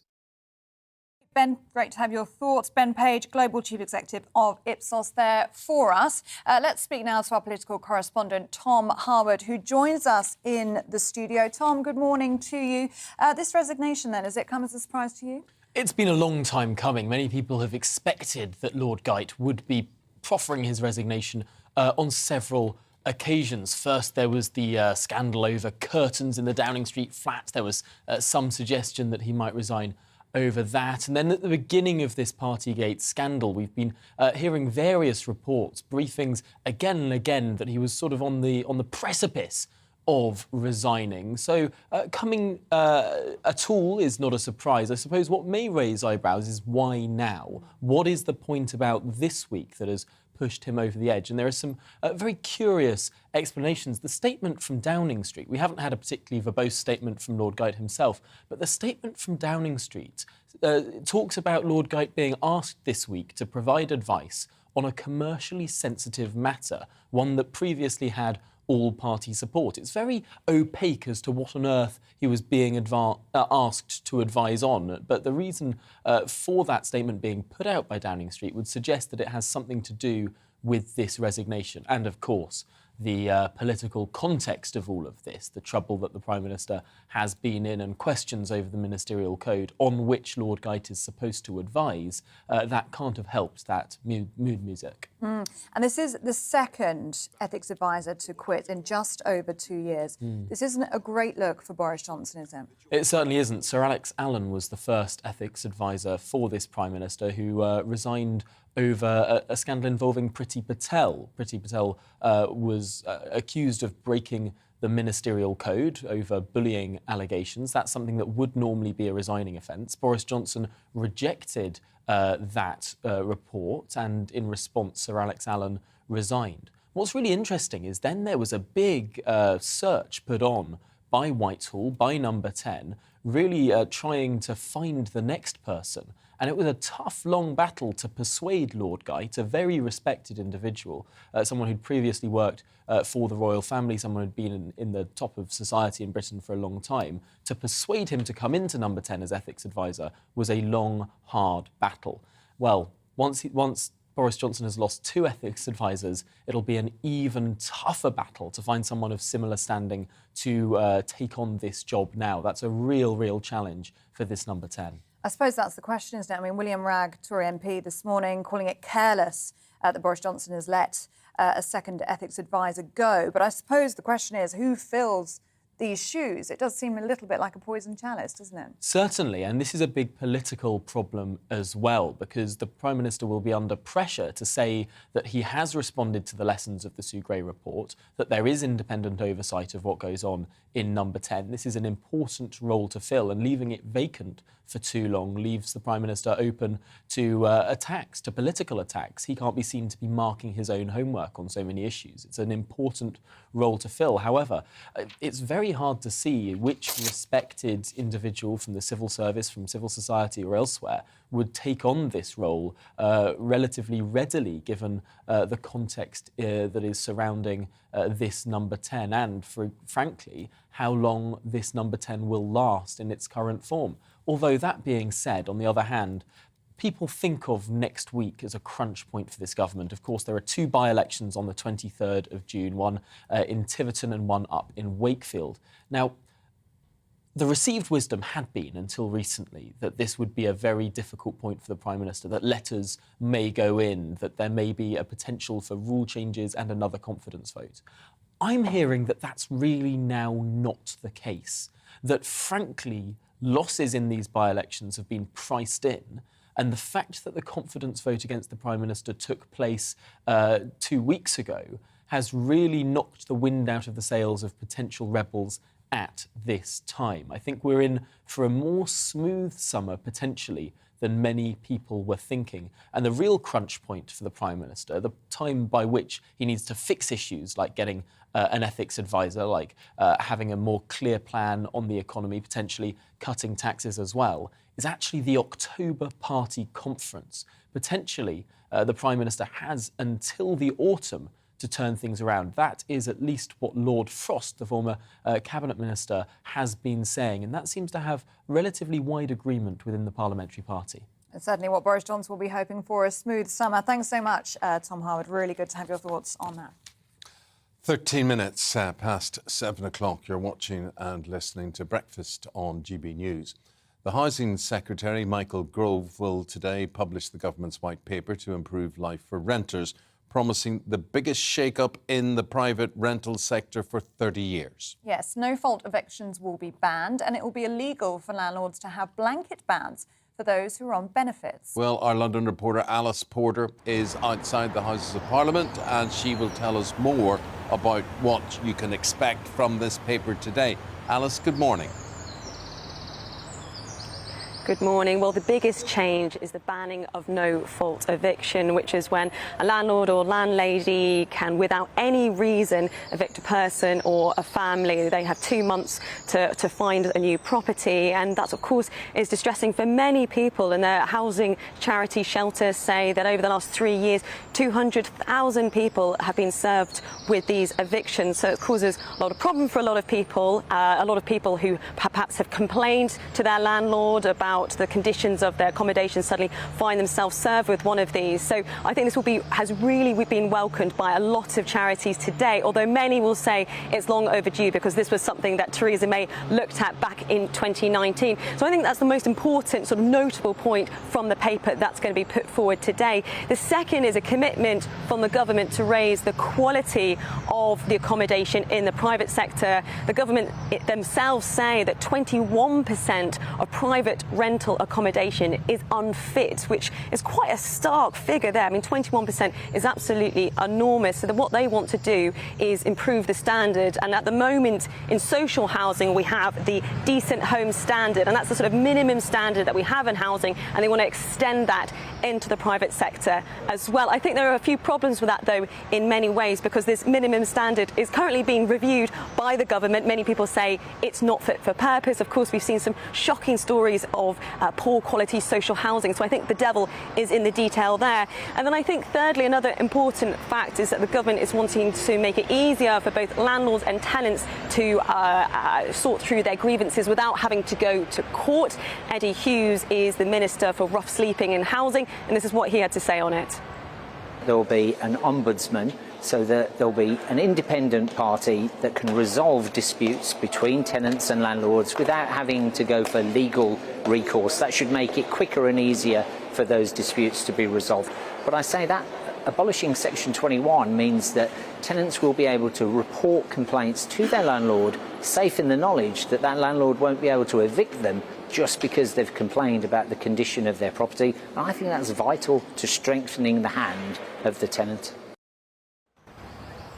That's Eddie Hughes speaking there. And then finally, it's obviously good news if you own a cat or a dog and you want to be bringing them into your rental accommodation, because from this paper, a landlord or landlady cannot do a blanket ban on any pets, and they have to look at any application to see if they could be included in the property as well. So there's a lot of good news for tenants, but it'll be interesting to see about how this actually comes to fruition when the bill comes to Parliament later on.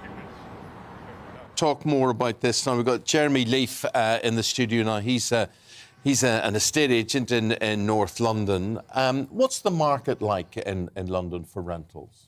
It's very strong at the moment, Eamonn. Very strong. Meaning you can't get one? You can't get one. The rents are going up, and you just find it people are finding it really, really difficult.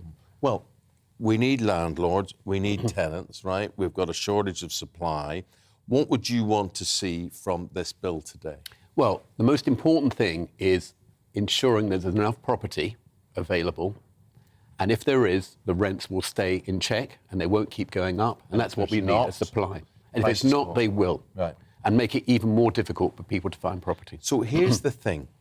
Often when you hear all of this, landlords, perhaps rightly so, are painted as villains in all of this. But you're saying, folks, we need them. It's a balance between landlords and tenants. We need landlords, we need tenants. And these new provisions have to pass that test. Because if landlords go out of the market, which they are now, and these aren't brought in a fair way to both, then all that's going to happen is fewer properties, higher rents. OK. What helps the proposals that we're hearing? I mean, keeping pets, for instance, is that a factor? It's a very big factor. It started around the time of the pandemic. People wanted pets, apart from working from home. But now it's remained. People are still wanting to have pets, not so much working from home because they've regulated their working practices, but people want pets in properties. But again, landlords don't want them to be damaged. Yes, so the landlords are less keen on someone having a dog or... Not always. Actually, I think these measures could be very interesting because actually people with pets tend to stay longer and they look after their properties better. Yeah. Overall, there's always exceptions. There's a technicality to all of this. We've had a viewer been in touch and she says, many leasehold properties have clauses in the main lease saying that pets are not allowed. So it's often not a decision for the landlord, but more the main freeholders, especially if it's a large block of flats or something. There's a lot of subjective judgments like that, although that could be a rule. So that could make those properties legally unlettable. Yes. And also subjective judgments if someone is allergic to certain pets or what constitutes an unruly pet. Yeah, yeah. One way is to say, I like to hear a bit of noise, I love pets, and someone in that building might say, I can't sleep, it's driving me mad. Well, Ellie, your situation is what? Would you like to rent, or do you think renting's a waste of time, or you want to buy, I presume? Yes, so I'm in quite a lucky position where I've had parents that have allowed me to live with them whilst I save. And I'm looking to buy now, but obviously it's just so expensive. So I suppose my question is, with this cost of living crisis, there is a conversation that perhaps the prices of houses might come down in the next 6 months or so. Is that? Well, what's happening at the moment, there's such a shortage of stock. It's a bit like Eamonn was saying about in the rental market. There's such a shortage of stock that the prices are still going up. So what's actually happening? Although it has quietened down, there isn't the quantity of inquiries that there were before. The quality remains and the shortages remain. So all that's happening is prices are just not going up quite as much as they were. They're not dropping just yet in many areas. Does this proposal, Jeremy, that the government has of freeing up more social housing to be bought, does that in any way help? I can see how it's an aspiration, but it doesn't necessarily solve the housing problem or crisis, does it? Well, it might help to people like Ellie to get onto the ladder because it provides more stock. Like I was saying before, does it pass the test of more stock and keeping prices in check? What's going to replace those units which are taken from housing associations, perhaps? They say they're going to replace them one for one. Are they going to be in the areas that people want? And then will they be at the price that people want? A lot of questions to answer. Jeremy Leaf is the owner of a North London estate agency. Thank you very much indeed. Appreciate it. Thank you. Really interesting. Thanks, Jeremy. OK, coming up, we're going to be going through all of the top sports stories of the day, including why England's women's football team could be the ones to watch in the Euros. All of that and more after the weather. Hello, good morning. I'm Aidan McGivern from the Met Office. A fine start for most of us and warming up quickly with plenty of strong sunshine around, but not everyone will see the sunshine. Cloud and rain will affect parts of Scotland and Northern Ireland. A cold front moves in here and it'll stick around for much of the day. High pressure further south, meanwhile, allows a lot of sunshine and light winds with building temperatures throughout the day. So for much of England, Wales, southern and eastern Scotland, sunny spells during the morning. Western Scotland, Northern Ireland sees thicker cloud and some showers come along, but those showers will also push into eastern Scotland and perhaps the far north of England by the afternoon. Plenty of sunshine elsewhere, further south across the UK. Mid to high 20s, 29 Celsius likely for London and the southeast. 22 for Aberdeen, so still relatively warm here, but more like 18 to 20 for the rest of Scotland and Northern Ireland. And it's across Scotland and Northern Ireland where thicker cloud and some more persistent rain turns up overnight. Heavy rain there for western Scotland, persistent damp weather for the north and the east of Scotland, and some outbreaks of rain further south into Northern Ireland and southern Scotland. Again, further south, clear spells, but a mild night, a muggy night in places, and a warm start to Friday. Temperatures rising from the word go for much of England, Wales, southern and eastern Scotland. Now, for the rest of Scotland, as well as Northern Ireland, again, we've got thicker cloud and some outbreaks of rain, and that rain will fringe into the far north of England at times as well. Mid-20s in the north of England, low 20s for Scotland and Northern Ireland, but the real heat will be across southern parts of the UK, where 34 Celsius is possible towards the southeast. Strong sunshine, so high UV levels, very high pollen levels as well, and then a thundery breakdown for some this weekend.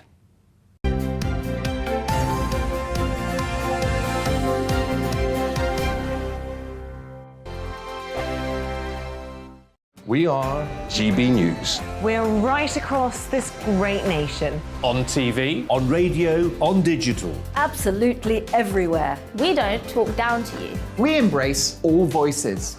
With honest and civilised conversation. We're not part of the establishment. We're one of you. And we're only getting started. Join us on GB News, The People's Channel. Britain's news channel.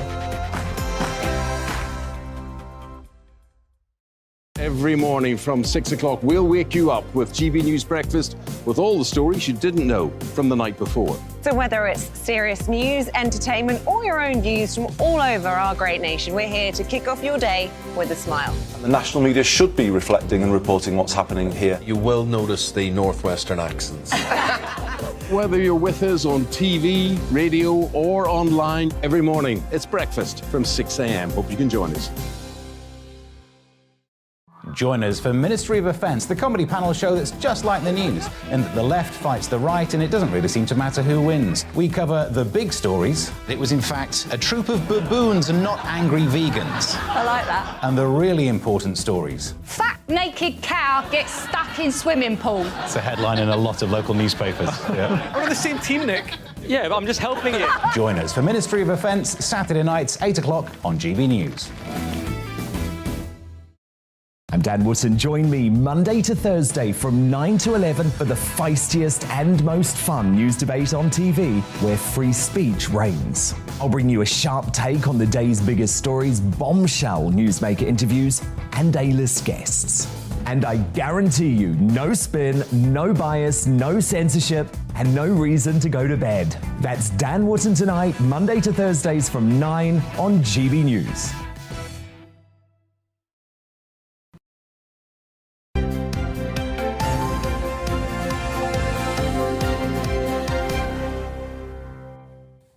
£7:25 still to come this morning. We'll be live outside Westminster Magistrates Court because Kevin Spacey, the Hollywood actor, will appear there. He's charged with allegations of sexual assault, and our Home and Security editor, Mark White, will be there for us. We're going there just after 8 o'clock. Yeah, also today, how you can recreate a restaurant quality meal at home without breaking the bank. It sounds good, doesn't it? We'll be getting some culinary tips from Chef John Gregory Smith. He's with us at 7:45. But right now with us is Paul Coit, the sports genius here. He's going to rustle up sports a menu. genius. That's what I like. Yeah, rustling up a menu of sport here. And Royal Ascot, we go into another day. It finishes on Saturday. It does. Big day today. It's the Gold Cup today. It's going to be fantastic. It's almost going to be like too hot. I mean, if there is such a thing, by Friday it's going to be super hot. But yesterday, the great, the good, the glitterati, everybody was out. I don't know whether we've got any pictures of anybody that was there. I mean, there were some huge names that were there yesterday at Royal Ascot. Apparently, if there were, we do have them. Wait a minute. There we are. Is this when you arrived, by the way? Is that what happened? Is that what's going on there? Isabel and I are in the third coach. So there we are. And the Queen... no, it's Charles and Camilla there. I believe is going to be there today. By the way. Really? Right. Because the Gold Cup is today. Stradivarius. Oh, there we are. There's the great and the good. Well, that is the King and Queen. Look at them. I think she's still there. She didn't weigh in for work this morning. Look how happy she looks to be photographing. I know, isn't that great? But I've got to tell you, there's a lot of people that can't carry off a top hat. And it sits very nicely. That's because it's got a big head. Is it your own? Is it your own? Do you keep it? No, it's rented. No, it's not one of those that you push down. You have a choice. You see, today I might be going in a black one. Oh, you're back in again today? Back in again today. We're both back in today, Yeah. Oh, wow. Yeah.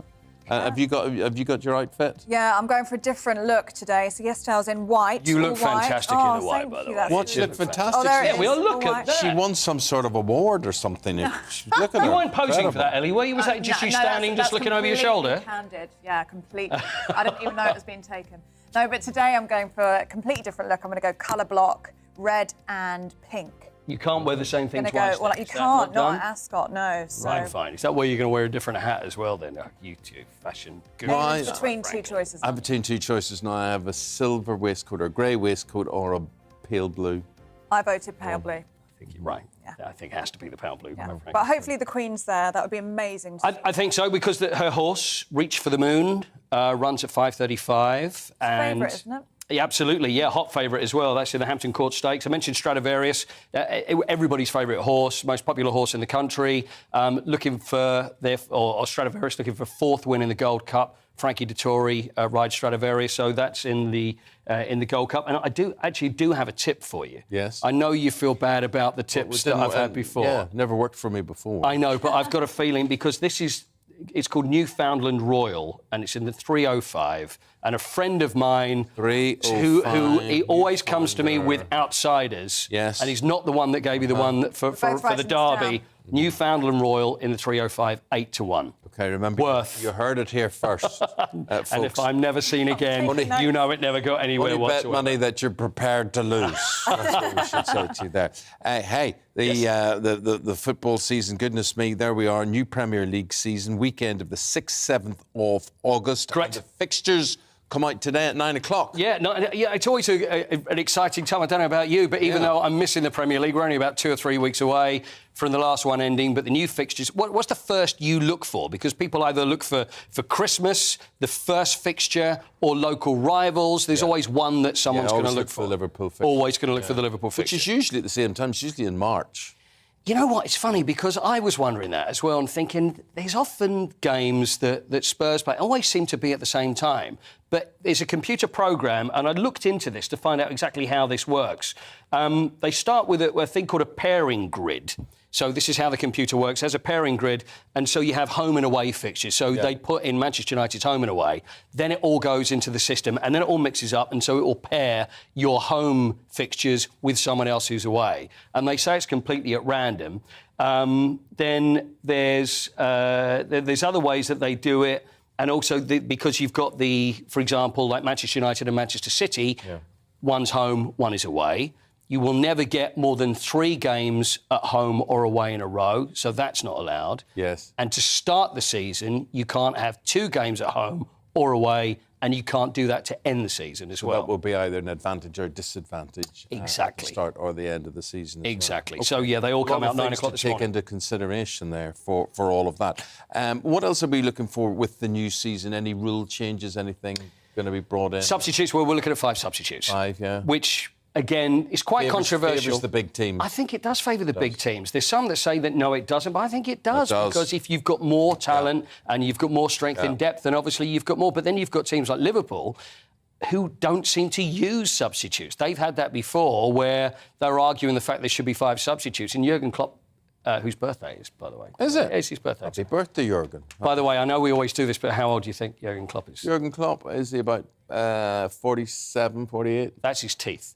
He's 55 today. Oh, is he? He looks well on him. Yeah. Looks well on him. So anyway, that's exactly what they do. So there's got to be 5 substitutes, but teams like that are not really going to use them. But I agree with you. It's going to favour teams that have the strength in depth. OK.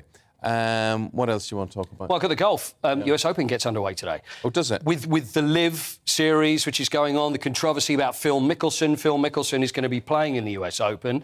It's in Boston. It's in Boston. It's in Brookline in Boston. Now, there was a famous Ryder Cup back in '99, the Battle of Brookline, where, let's say, the supporters and the fans are a little noisy. They like to make their feelings felt, and it'd be interesting to see how they react to Phil Mickelson. And I don't think, although some have said, oh, yeah, everybody will cheer him, I don't think that's going to happen. I think he's going to get a very rough ride from the locals there. So he is someone that has never won the US Open. He's won everything apart from the US Open. He's come second 6 times, but he goes today.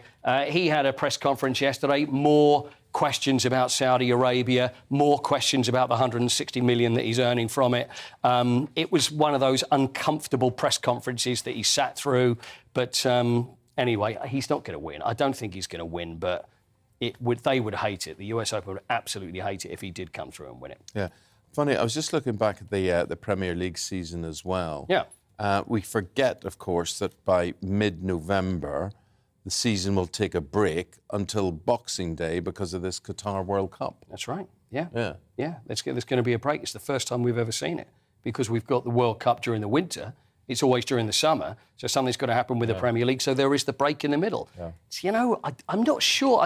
Some are very unhappy about it, but with the World Cup in the middle, it might be a nice little break. I don't know, but that's the way it is going to work. So for the first time ever, that's going to happen. And that's the reason we're starting early, 6th and 7th of August, because there's so many fixtures to get in around the World Cup.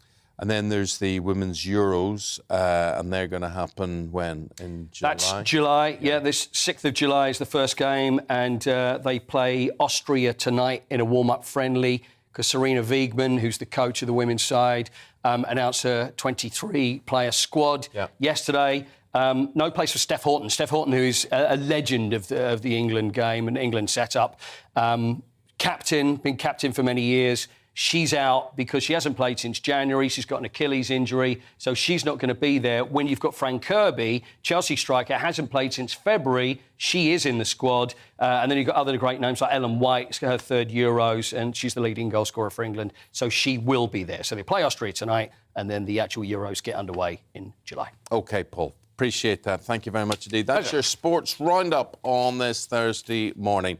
25 to 8 is the time. Stay with us because up next, we're going to be going through the papers with Liz Kershaw and David Wooding after this.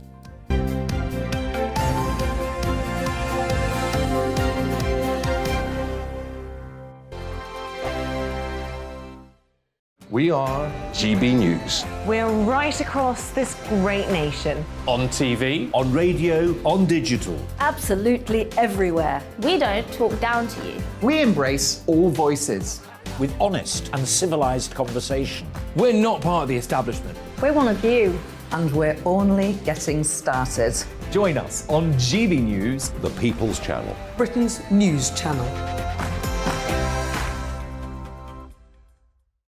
Every morning from 6 o'clock, we'll wake you up with GB News Breakfast with all the stories you didn't know from the night before. So whether it's serious news, entertainment, or your own views from all over our great nation, we're here to kick off your day with a smile. And the national media should be reflecting and reporting what's happening here. You will notice the northwestern accents. Whether you're with us on TV, radio, or online, every morning, it's breakfast from 6 a.m. Hope you can join us. Join us for Ministry of Offence, the comedy panel show that's just like the news, in that the left fights the right and it doesn't really seem to matter who wins. We cover the big stories. It was in fact a troop of baboons and not angry vegans. I like that. And the really important stories. Fat naked cow gets stuck in swimming pool. It's a headline in a lot of local newspapers. Yeah. We're on the same team, Nick. Yeah, but I'm just helping you. Join us for Ministry of Offence, Saturday nights, 8 o'clock on GB News. I'm Dan Wootton. Join me Monday to Thursday from 9 to 11 for the feistiest and most fun news debate on TV, where free speech reigns. I'll bring you a sharp take on the day's biggest stories, bombshell newsmaker interviews, and A-list guests. And I guarantee you, no spin, no bias, no censorship, and no reason to go to bed. That's Dan Wootton tonight, Monday to Thursdays from 9 on GB News.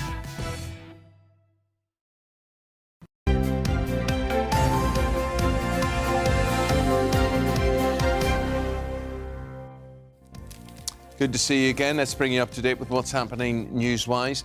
Boris Johnson's been dealt a fresh blow after his ethics advisor resigned.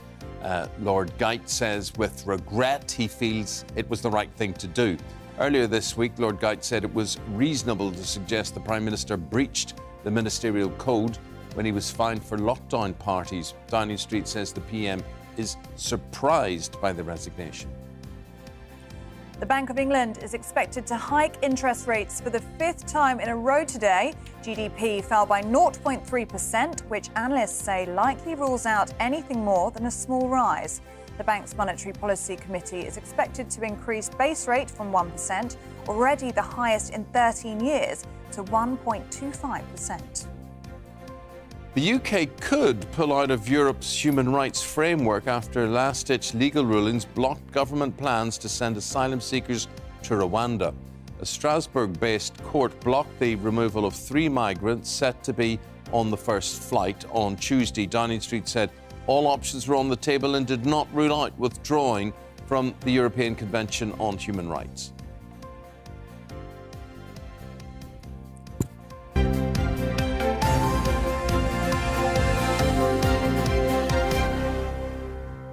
Okay, let's get into the newspapers for the second time this morning. The political editor of The Sun on Sunday, David Wooding, and the broadcaster Liz Kershaw both join us. And next week, guys, I don't know how many of you, and you watching and listening, have planned or will rely on a train journey, but there's going to be a lot of disruption. David, you go to The Sun, and the government are talking tough on this one. Yes, I mean, the rail strike next week, 3 days. 21st, 23rd, 25th. It's going right into the weekend. And they're advising people not to travel at all next week if they're using the trains. And Grant Shapps is writing a piece, Grant Shapps being the Transport Secretary, in The Sun today, in which he says, he calls the rail unions dinosaurs and says, we will not surrender to their demands. Now, the background of this strike is it's all about terms and conditions and jobs. The average rail worker is on 44,000. The average train driver is on 59,000. They're the median salaries. But they're going on strike for more pay and to protect jobs from being cut. It's the worst strike since the 1980s. Grant Shapps says in this piece, he points out that this is really a public service in as much as it costs £20 billion to run the network. But from rail fares and income from freight, they only receive £4 billion. So we, the £4 billion. 16 billion deficit. £16 billion is being propped up by we, the taxpayer. But yet only... But whose fault's that? Whoever sold off the tracks and the trains and everything to do with it. And then we are subsidising it to that extent. And 90% of people don't use a train, don't use the train regularly. I mean, particularly if you go into the north of England, people drive. Yeah. They have to drive. The services aren't good enough. It's a big issue down in London where people have to commute necessarily, and that's where all the chaos is going to be. That works out at £600 for every household in the UK. So, but OK, what's the alternative? Don't subsidise it and do without it? Well, no, you can't. Well, you can't. You can't. Well, you're moaning about No, what the moaning about is that these people, the drivers on all this money. When you say all this money, it depends. All these things are relative. You know, people could look at you and they could say, look at David Wooding and all that money. And you'll say, but look at the hours I've got to do and the expertise I've got to have. I mean, you can argue the same for them. I do think what we've got, David, is a right mess on the rails. Absolutely. And that is a mess created by successive governments. And how we don't see rail journeys as a service. We see it as some sort of business. And it's the same as bus services. It's neither one or the other at the moment. That's the problem. Yeah. I mean, the point I was making is that people who don't use the trains, who are subsidising people who are earning decent salaries, will feel aggrieved that they are paying that sort of money out and that they're going on strike. It won't affect them probably, but that's the point. But you know, but you're right. Yeah. It was nationalised, and now it's neither a nationalised service or a private service. We would almost be better off giving train travel free, or in a lot of cases free, because then it would encourage people to use it, and it wouldn't cost it's a year. It's almost free because I've now got a senior rail card. And do you use it then? Yeah, well, I haven't been on the train for 2 years. So it had run out, so I renewed it. And I took a train down yesterday because I was going out last night and I couldn't believe it. I said, I'll have a off-peak return to London, please. Coming back Friday, here's my senior rail card. Right, Milton Keynes to London Euston, 60 miles. And back again on Friday, how much? Well, I thought it's free for you. No, it's not free. You get a third off. £10.40 to travel 120 miles on the train. So cheap. Amazing. Amazing. So, maybe it's a bit too cheap. But I say that, but then if you're a commuter in some parts of the southeast of England, you could be paying £4,000 or £5,000. Well, if you travel peak time, then if you want a season ticket from Milton Keynes to London, it's £7,500 a year, and lots of people have said that. But the thing about... The only train journey I use is to Manchester to go and see football, and it's hugely expensive. Yeah, it can be like 350 quid. Absolutely. Whereas I'm going to The Hague in Holland on Eurostar for £39. How did you work that one? Is that because of your rail card again? No. That's just, booking in advance. Booking in advance, £39. Rail travel is heavily subsidised on the continent and is far more luxurious and efficient. So we've got to make our minds up because on the one hand, they say, get off the roads. On the other hand, they charge you 350 quid to go to Manchester. But I would say about the unions, the reason that the drivers and the rest of the train workers are on decent salaries is because of unions. It's because of unions that they're not on 0 hours contracts and £8 something an hour. And so that's in praise of unions. Yes, unions have transformed people's lives in this country from my grandparents' day when they were working at 12 in the mills. And unions, the Labour movement, the Labour Party, transformed people's lives. And in the last 30, 40 years, all the unions' powers mainly have been eroded, and that's why there are so many people in crappy jobs with no rights, and we've got to strike a balance. There are still some unions remaining, like the RMT and ASLEF, who are immensely powerful. Yes. But there are lots of people who don't have access to union membership and are exploited. And I get all that, totally get all that. And but I think the point David's making is that the temperature of the country at the minute. And a lot of people will think, look, you're on decent money. They'll say they haven't had a pay rise in 3 years or not. But you're saying, read the room at the minute. And maybe this is not going to be a popular strike. And of course, it's opened up a bit of a political divide here because the Conservatives will hammer Labour, who are a little bit hesitant about criticising the unions. Now, Keir Starmer, the Labour leader, has said, we back the commuters. But one of two of his front bench have said, we're with the unions. So there's a bit of a schism. I just wonder, all the young people at supposed to be going to Glastonbury next week, and let's not forget, it's 300,000. It's like a city the size of Coventry. They go by train and they mainly. Those roads are going to be log jammed. Artists aren't going to be able to get in. Workers aren't being able to get in. And the very kids who cheered Jeremy Corbyn 4 years ago, I wonder how thrilled they're going to be if if it's the Labour Party supporting this strike. I support unions. It is going to be massively inconvenient next week. I mean, some parts of the country are literally going to grind to a halt next week, and for children who are taking exams as well next week. People trying to go on. People trying to go on holiday. Liz, I want to ask you about Ukraine, because we have kind of seen it fall off at the front pages of the newspapers. Page 34 today in the Times. Given to Putin is the story. Yeah, I'm reminded of a book I read about 25 years ago called The Past Is Myself by Christabel Bielenberg. I'm not being pretentious, but she was an English woman who married a German and found herself in Nazi Germany when World War II broke out, and the dilemmas that she and her family and her neighbours faced in whether you took on the Nazis, whether you aided your Jewish neighbours. It was a question of personal conscience. And this is a similar thing, but on a massive scale. So a new poll shows, in the light of President Macron saying we mustn't humiliate Russia, we must appease them, and the President of Poland saying, did anyone speak to Adolf Hitler this way? Did someone say he should be able to save face? Well, that's the leadership, but the polarisation is at popular level. And in a poll of 10 countries, overall, 35% of Europeans said they wanted peace. In other words, just let Putin have the land that is taken and let's shut this down and get everything back under control. We can't afford this.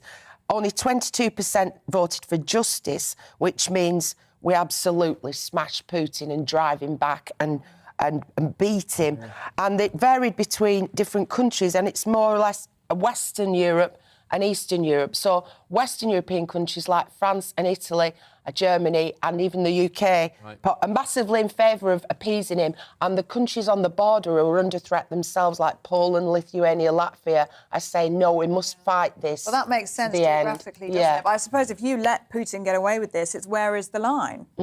Let us know your views on that. David, we go to you and we're talking about rogue firms who plague us with nuisance calls will face fines, big fines under new plans. Tell me more. Yes, this is Nadine Dorries, the Culture Secretary. She's going to give greater powers to the Information Commissioner's Office to impose fines. At the moment, the limit is £500,000. She's going to raise that to £17.5 million. Now, I don't know about you, but when I was working from home during the pandemic, I was astonished by how often the landline was ringing with news. I hear you've had an accident. Yes, I had an accident. It's the only people that ring a landline now, isn't it? And there's also the nuisance calls, of course, the illegal scamsters, which is another issue altogether. But this is people like those working for solicitors' firms, trying to do car accident claims, insuring the household goods, the cooker and the washing machine and so forth, all sorts of scams. And there was something like 2.5 million fines issued last year. But the thing is, there's some companies which are just plaguing elderly people and vulnerable people and conning them into signing up. My things phone they rings can't now. afford. It says spam alert on it. I don't know how the phone can tell it's a spam thing, but then there's no chance of me answering if it's like that. Liz, you got under a minute to tell me about holiday packing, because this is in the Mail, page 38, and the question is, would you pay a stylist, a holiday stylist, to tell you what to pack? Answer, yes, I would. OK, Eamonn, it's going to cost you £150 an hour. I'd still pay. So potentially £5,000. But I do absolutely, I'm sure... £5,000? What are you taking that's going to cost what? Well, that's what this woman can charge up to £5,000 to pack for a whole family of 4. But I hate packing because you have to think ahead. You have to think, what am I going to wear a week on Tuesday in Tenerife? I've got walking up onto a cruise ship and thought, God, I didn't pack any knickers. You know, it's just awful. I came down yesterday and I realised I hadn't got any I hadn't got any suitable footwear. You need this. I need this. What a luxury. I need it, but it's expensive. Do you know what I hate to do? When I go abroad and I panic and I end up throwing stuff in the last minute, you're packing the night before, and then you come back from your holiday and there's unused clothes. Half of it. And you sit and that gets on my nerves. I think to myself, why did I do that? All that weight.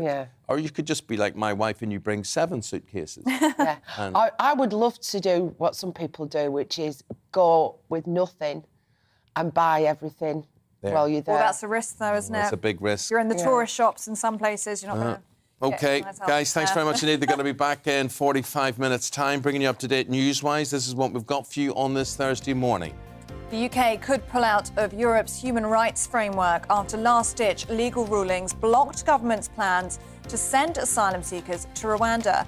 A Strasbourg-based court blocked the removal of 3 migrants set to be on the first flight on Tuesday. Downing Street said all options were on the table and did not rule out withdrawing from the European Convention on Human Rights. Nearly half of workers are having to borrow money from banks, payday lenders or family and friends to make ends meet. A survey by the GMB union found 2/3 of you are cutting back on basics because of the rising energy costs. The wife of a British journalist who's been missing in Brazil has said she can now bring her husband home and say goodbye with love. It's after the bodies of Dom Phillips and Indigenous expert Bruno Pereira were found in the Amazon. Brazilian police said a suspect led them to the remains after confessing to the fatal shooting.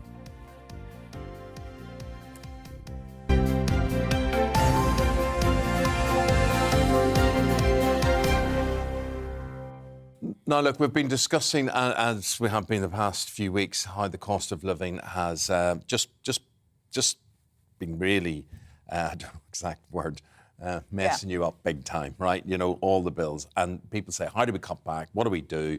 One of the ways is how you shop, how you cook. Joining us now in the studio, we welcome John Gregory Smith here, and his book, Feasts Fests, focuses on everyday easy recipes. But, John, you've got a Middle Eastern twist to all of it. Eamonn, it's fast feasts. It's not that much of a tongue twister. Right, Come what on. did I say? Feast first. It's very early. It's fine. Fast feast. Fast feasts, OK. It sounds good. So what have we got here in front of us? Because I'm very distracted by this. So this is one, if you guys want to have a little taste, this is one of my favourite things to make at home that would be like... Forces to, yes. Look at it. What's the time? It's not even 8 o'clock in the morning. It's homemade hummus with a little salad and some chips, right? Yeah, I like the little salad here too. Very, very nice. We got a good shot of this. Look at this, guys. Look at that. Now, is that a feast or is that a snack that I would have when I'm watching football? It could be either. It could be a snackable feast. It's a good football snack. So the idea is that this is something quick that you can do midweek. Exactly. Restaurant quality. Right? Exactly. And this particular recipe is within the book, is in the working from home chapter, because loads of people now are working from home, and you want something you can literally make in 10 minutes, and you can, no joke, make that in 10 minutes, and it's as good, hopefully, yes, as anything you would get in a restaurant. Now, I'm going to say something. Tell people what's in that salad, because I'm tasting coriander, maybe, is there? No, maybe I'm making that up. Parsley, close. Yeah. And so it's very tomato in there. Very simple. Tomato, cucumber, parsley, chopped up, squeeze a lemon, done. That's it. It's just fresh and crunchy, and it works really well with that creamy hummus. And that hummus, I'm going to say something now, I think it's the best hummus I've ever had. Oh, yes. That's saying something, I know. And did you make this yourself? I was up this morning at 6 o'clock blending this hummus for you. How do you make hummus? Super easy. Can of chickpeas, salt, lemon, garlic, and then also all very easy ingredients, and then a thing called tahini, which you can buy in all the supermarkets now. Dead easy. And it's like peanut butter, but made with sesame seeds, and that gives it that richness. And that's it. Whiz it up. Done. Yeah. Literally takes seconds. No, it's very, very good, John. But lots of people talking this morning about the cost of food itself. Yeah, it's gone crazy. Fish and chips, we heard earlier, up to £10. Yeah, it's gone crazy. I think it's the most shocking thing we've heard this morning. Yeah. So, you know, for people who are struggling with the cost of living, with the cost of everyday ingredients, what are the cheap eats that people can make midweek? No, but that are not still just lovely cheap and eats, these tasty? are good eats. And good eats as well, I think when you're talking about home cooking and you're in control of what's in your shopping basket, you can go to the supermarkets, you can see what's there. I think that's the best place to be starting. And if you're buying kind of what's in season, what's discounted in value, that's a really good place to start. I think if you're talking about how to kind of make that work for you, things like love your freezer, batch cook. Don't waste things, put bread in the freezer, put all herbs in the freezer. Things like that are really good tips so you don't throw anything away. And we're probably going to be spending less money in restaurants as we go ahead. People are going to be struggling with the cost of living. Absolutely. This is how they can create a restaurant-quality meal at home. Completely. And actually, this book was written during the lockdown when we couldn't go out. So a lot of the dishes in here, my kind of thought process was like, I wanted to eat those kind of lovely, fast, fresh things that I would be eating out, but make them super stripped back and easy to make at home, and that's where the book kind of came in. And to put it into context, I could see that in a restaurant, and I would think you'd be paying a good few quid for that. What do you think you're saving making that? I think if you went and bought this whole dish, it would probably cost about 5 or 6 quid, which sounds a lot for a plate, but actually... The main ingredient, the tahini, you only need a couple of tablespoons, and then that will last you 6 months. So if you took that out, it's probably like 2 quid. So once it's in the cupboard, the idea is that it's there. So absolutely. Yeah. I was going to ask you, John, because I don't know about anybody else watching at home, but I've got this awful tendency of just repeating the same meals. I've got like 5 good meals that I can do. What's your favourite? Stir-fry or prawn pasta. Love it. Come on. Yeah, those are my go-tos. But how do you break that cycle? Because I'm sure there's lots of people at home that do the same thing. Do you know what? I think we all do that, don't you? Because if you shop online, you just click repeat order, or you go in the supermarket and you're like on sort of autopilot. But like food's the best thing ever. It's so delicious, and it really makes you feel better. So I think it is just either adding an ingredient that you perhaps don't know into something you already make. For example, I don't know, like a gorgeous macaroni cheese. I love it, but with a chili butter, something to make it pop. or just try something that's perhaps using ingredients that you have already, but in a different way. And that will kind of mix it up, because ultimately, especially during the week, if someone says to you, like, here's an amazing recipe, go and cook it with 10 million ingredients, and it's going to take you 2 hours, you're just going to go, absolutely not. So just little changes to start with. You're big on thinking about what you're buying, and you're big on wasted food. Yes. And you're saying about 70% of food is wasted, which is frightening. So we're talking about, how people can save a few quid, eat well at the same time. 100%. So tell me about the thinking process. So I think, look, we've all done it. You go to the supermarket, you get what you think you need, and then there inevitably be little bits and pieces, certainly with fresh foods, that you haven't used. And we've all been guilty of that. And I think it's about trying to shop a little smarter, so you perhaps buy slightly less of what you need more often, so that it's less likely to go off, or just being super organised. And, like, if you get to the end of the week and you have a little rifle through the drawers at the bottom of the fridge and there's a few old, like, herbs and veg, roast them all up and then they'll last an extra week. Or you can cut herbs and shove them in the freezer and just use them as you want within your cooking. So it's just trying to kind of plan ahead, plan ahead, use the freezer, and just really think about, just do not throw anything out. And if you're watching at home and you are thinking about that Ellie and I are eating with such relish here, we should point out there is nowhere to eat in this whole building. No. There's no food. There is nothing available, so we pounce on anything that comes our way, since we're going to be here until 9:30. Are you a bit package? Are you? Yeah, I had a McDonald's delivered here, though. Did you not get the McDonald's? You did what? McDonald's before I came in. Yeah. And you're eating that as well? Don't stop. Don't stop. My apologies. It's sort of pitch. I love that. Do you know what? If you know what you like, go for it. John Gregory Smith's book, Fast Feasts, and it's all there. Fresh stuff and how to save money in these hard times. Thank you. Thank you, guys. Thank you very much. Thanks so much, John. OK, we'll be back after this.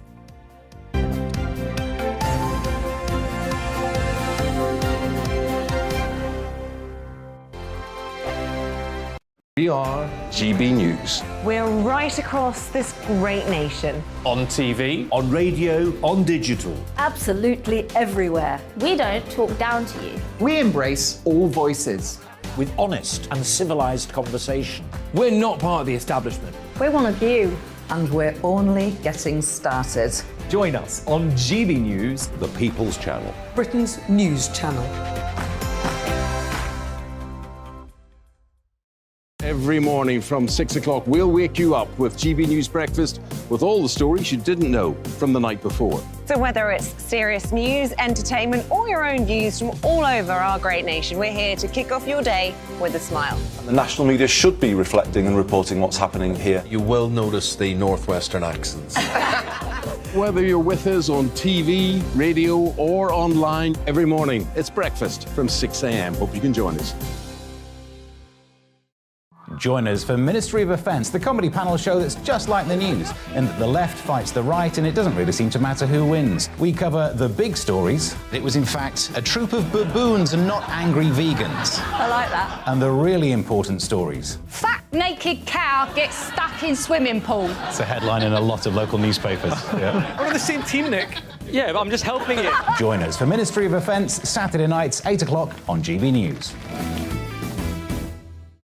I'm Dan Wootton. Join me Monday to Thursday from 9 to 11 for the feistiest and most fun news debate on TV, where free speech reigns. I'll bring you a sharp take on the day's biggest stories, bombshell newsmaker interviews, and A-list guests. And I guarantee you, no spin, no bias, no censorship, and no reason to go to bed. That's Dan Wootton Tonight, Monday to Thursdays from 9 on GB News.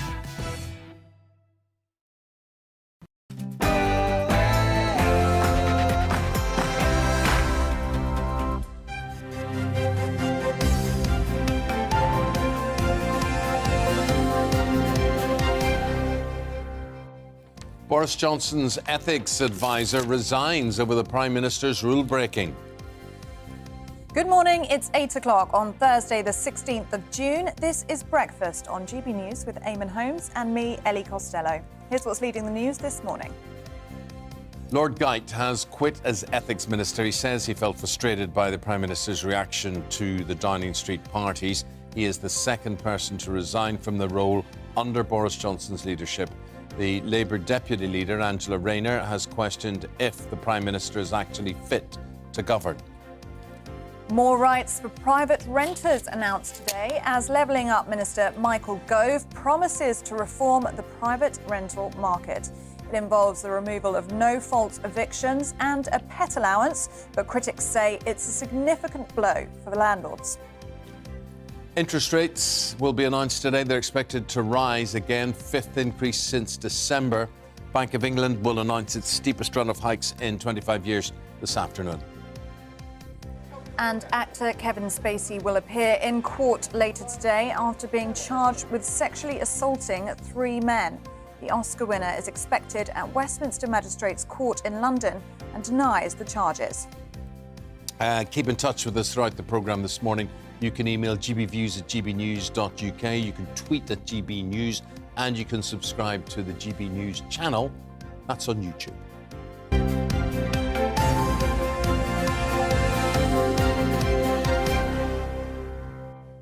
Now, as we were just hearing, Boris Johnson's ethics advisor, Lord Geidt, resigned last night.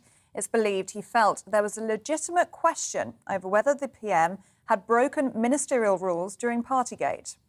Lord Geidt has yet to give an official reason for leaving, but admitted in a brief written statement that it was the right thing to do. Well, he's the second person to resign from the role of ethics advisor under Boris Johnson. Downing Street is reportedly surprised by his decision. Meanwhile, Labour Party Deputy Leader Angela Rayner has questioned how anyone can believe Boris Johnson is fit to govern following the news. For more, let's speak to the Deputy Editor at The Spectator. We welcome Freddie Gray to the studio this morning. Freddie, well, what do you think of this?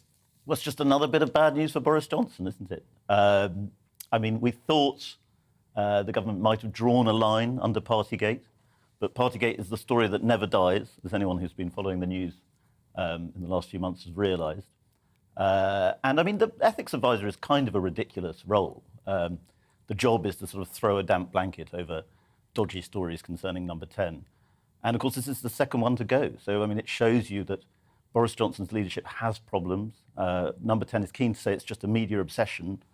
I'm not sure it is. I think there are a lot of people around Boris Johnson who aren't happy with his leadership. This man has obviously thought about going, stopped himself going, thought about it again, and then gone through with it.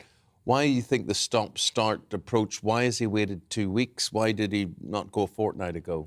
Well, we're told he wrestled with his conscience. He had a long night of the soul before sending a strongly worded letter to Boris Johnson.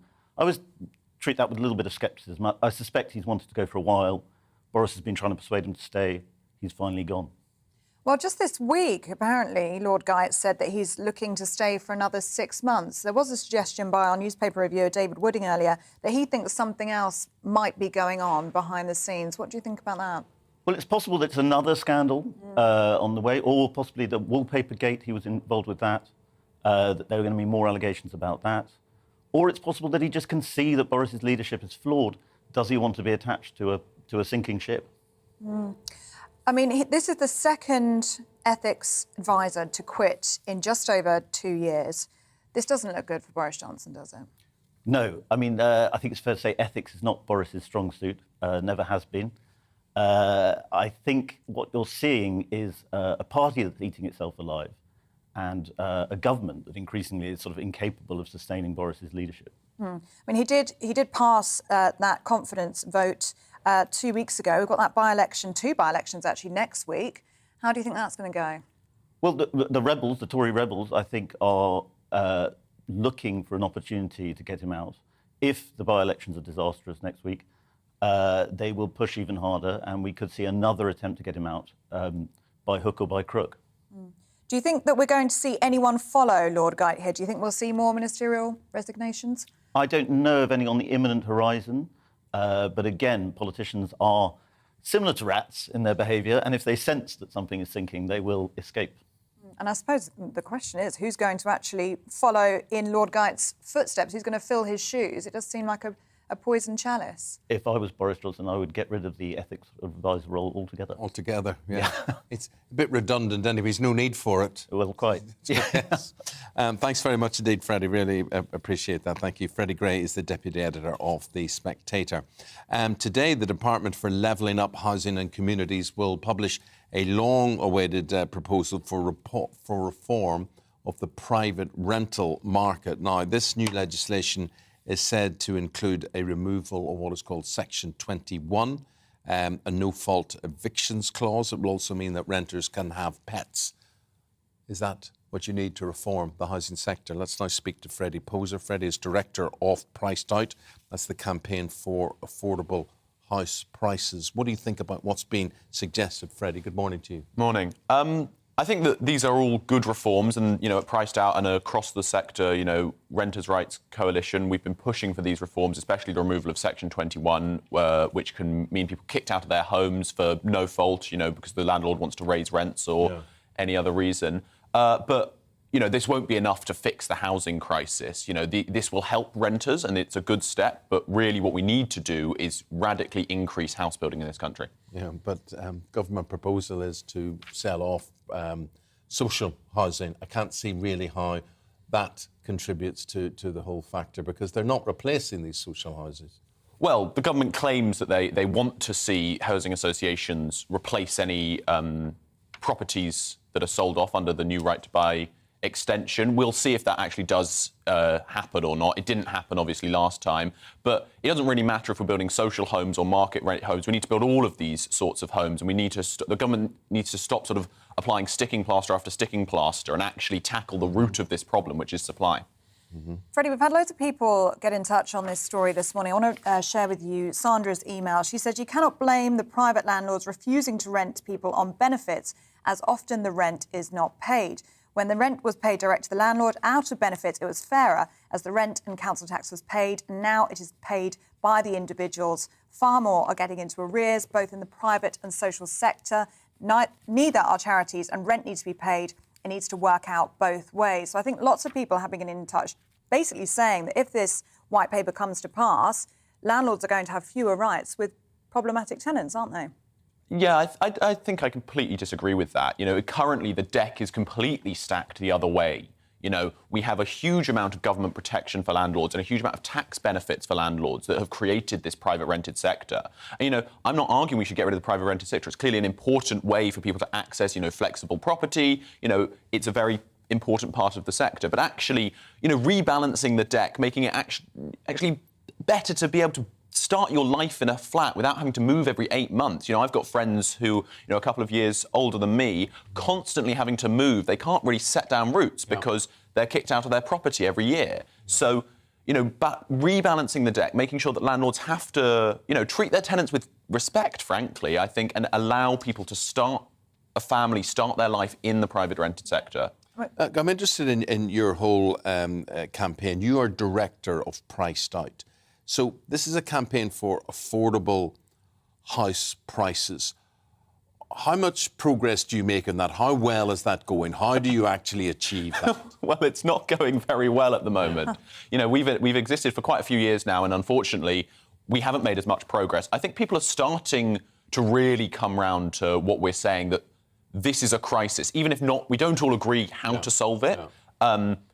Everyone now realises that houses are too expensive. Young people can barely afford to rent, let alone have a chance of buying a property in the future. What we're calling for, though, is that, these sticking plaster solutions that the government comes up with, things like right to buy for housing associations, these aren't necessarily bad on their own, but they're not going to get at the root of this issue, which is for 40 years or 30 years, we haven't built enough homes. We know that we need to build 300,000 homes at least a year. We haven't done that. The government admits it's not going to meet that this Parliament anyway. So the government needs to grab this issue and really tackle it. And that's going to be politically challenging for them. Interesting. Not just the government's responsibility or the government's fault on this one. So why, for 30 or 40 years, have we not been building enough homes?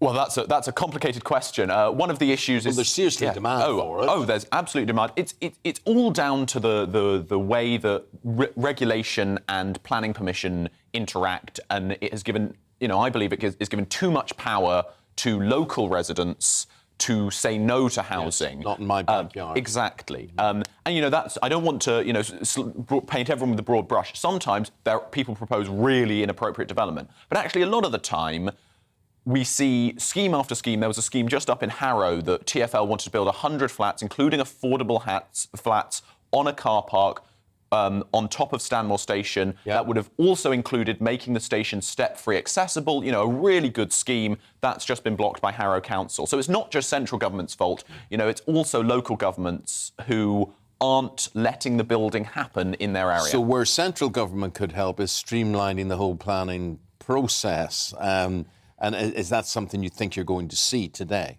Unfortunately not. So it looked like the government was actually tackling this issue. They had a bill in Parliament last year to tackle planning, to really increase housing targets across the board.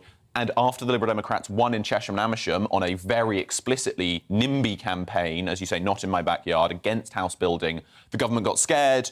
There was more and more pressure from sort of southwest and southeast Tory MPs, and they killed that. So we're unlikely to see that. The one thing I am excited about in the government's legislative proposal, which I think might be a win-win for everyone, is these thing called street votes. And we might see that coming. What do you mean? What's a street vote? So it's in the Levelling Up white paper, and a street vote is the idea that a street can vote by a two-thirds majority to give itself some rights to increase its density. So, add a couple of stories, say. Yeah, and then everyone on the street gets that right to develop. And we think that might be a really fun win-win, because what you see is the homeowners and the residents have a reason to say yes. They're sharing in the economic uplift. It's not just someone who's getting to make millions of pounds. Well, Freddie, it is so complicated. Just refreshing to hear a different aspect to all of this, coming from you.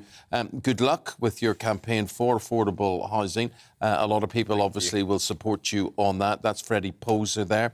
Thank you very much indeed. The time. 14 minutes now, past 8. OK, let's bring you up to date with what's going on today. The UK could pull out of Europe's human rights framework after last-ditch legal rulings blocked government plans to send asylum seekers to Rwanda. A Strasbourg-based court blocked the removal of 3 migrants set to be on that first flight on Tuesday. Downing Street said all options were on the table and did not rule out withdrawing from the European Convention on Human Rights. The wife of a British journalist who's been missing in Brazil has said she can now bring her husband home and say goodbye with love. It's after the bodies of Dom Phillips and Bruno Pereira were found in the Amazon. Brazilian police said a suspect led them to the remains after confessing to the fatal shootings. Nearly half of workers are having to borrow money from banks, payday lenders or family and friends to make ends meet. A survey by the GMB union found 2/3 are cutting back on the basics because of rising energy costs.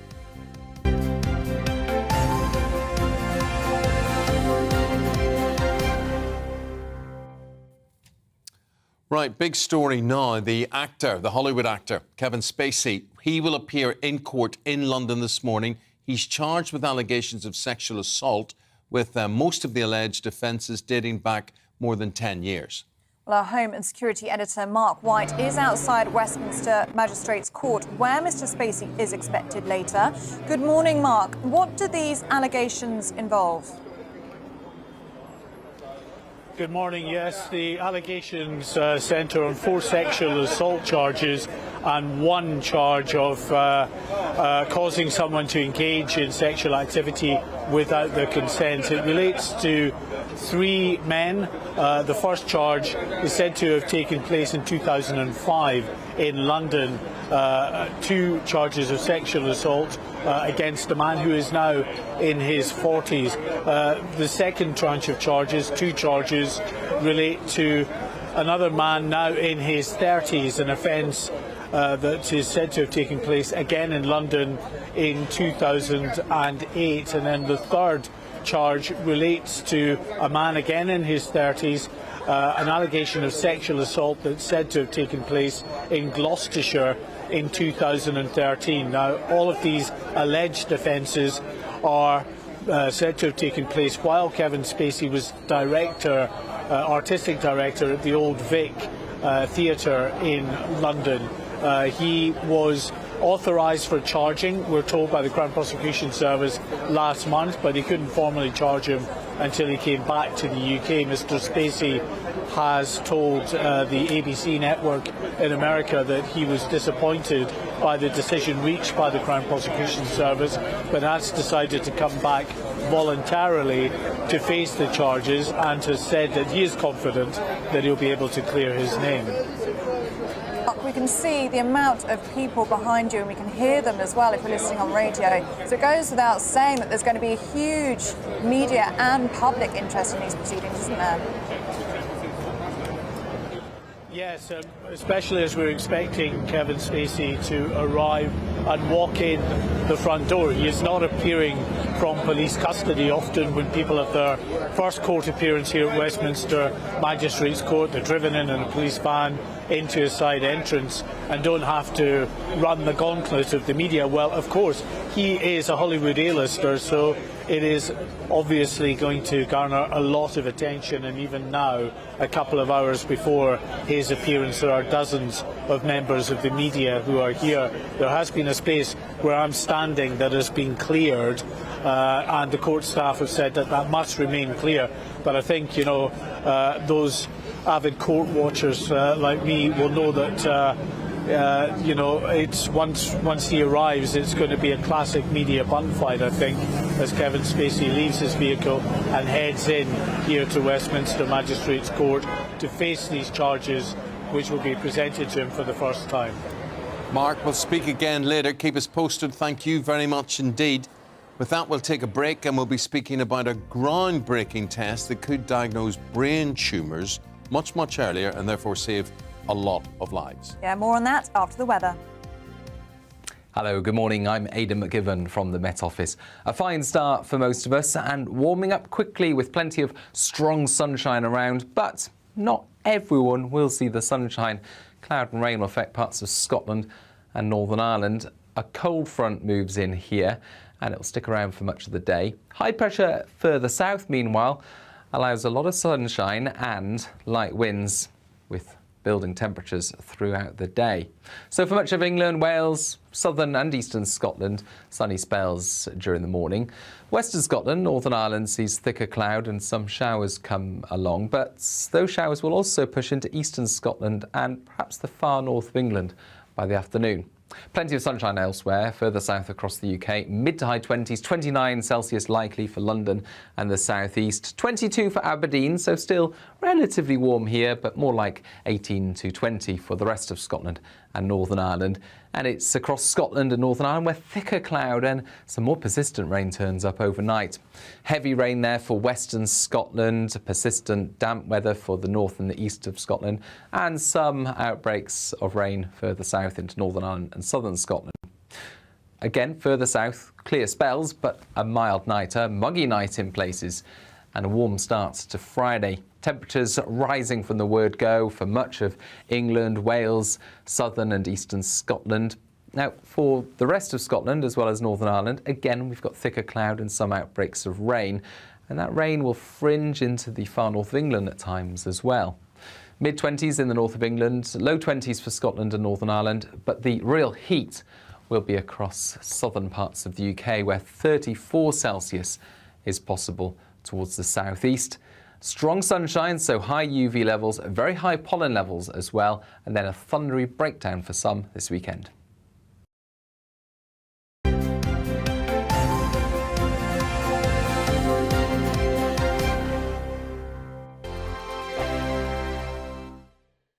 We are GB News. We're right across this great nation. On TV, on radio, on digital. Absolutely everywhere. We don't talk down to you. we embrace all voices. With honest and civilised conversation. We're not part of the establishment. We're one of you. And we're only getting started. Join us on GB News, The People's Channel. Britain's news channel.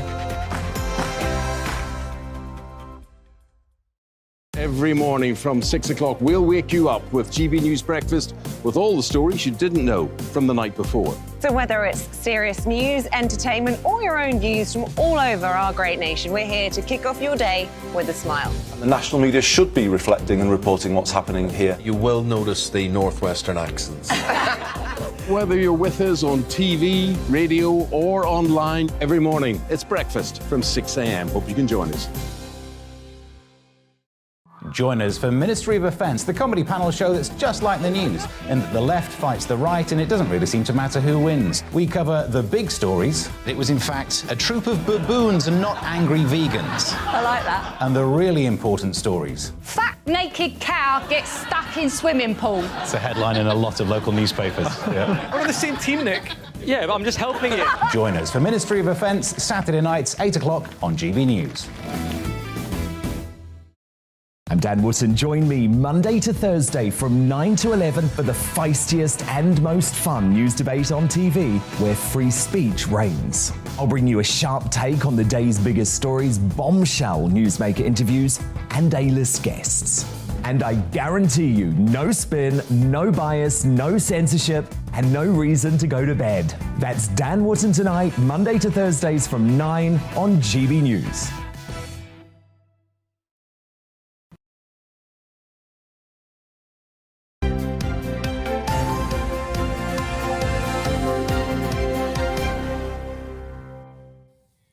Welcome back. The time is 8:23. You're watching Breakfast with Eamonn Holmes and me, Ellie Costello. I'm sitting in for Isabel Webster this morning.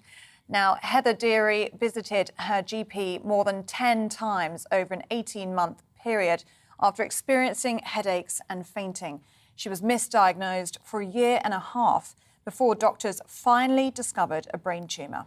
Well, now, however, a new language test devised by researchers at a Scottish university could help diagnose those brain tumours much faster. We'll be talking to Heather in just a moment, but here to tell us more about the actual technique involved, neurosurgeon Dr. Paul Brennan. Dr. Brennan, what's involved here? What's the breakthrough? Well, good morning. This is about trying to help primary care doctors, GPs, help people like Heather, because it's difficult to diagnose brain tumours. The symptoms that people have to start with are often quite non-specific, things like headache or memory changes. So we wanted to give GPs a way of trying to work out which of those patients with non-specific symptoms were more likely to have a brain tumour.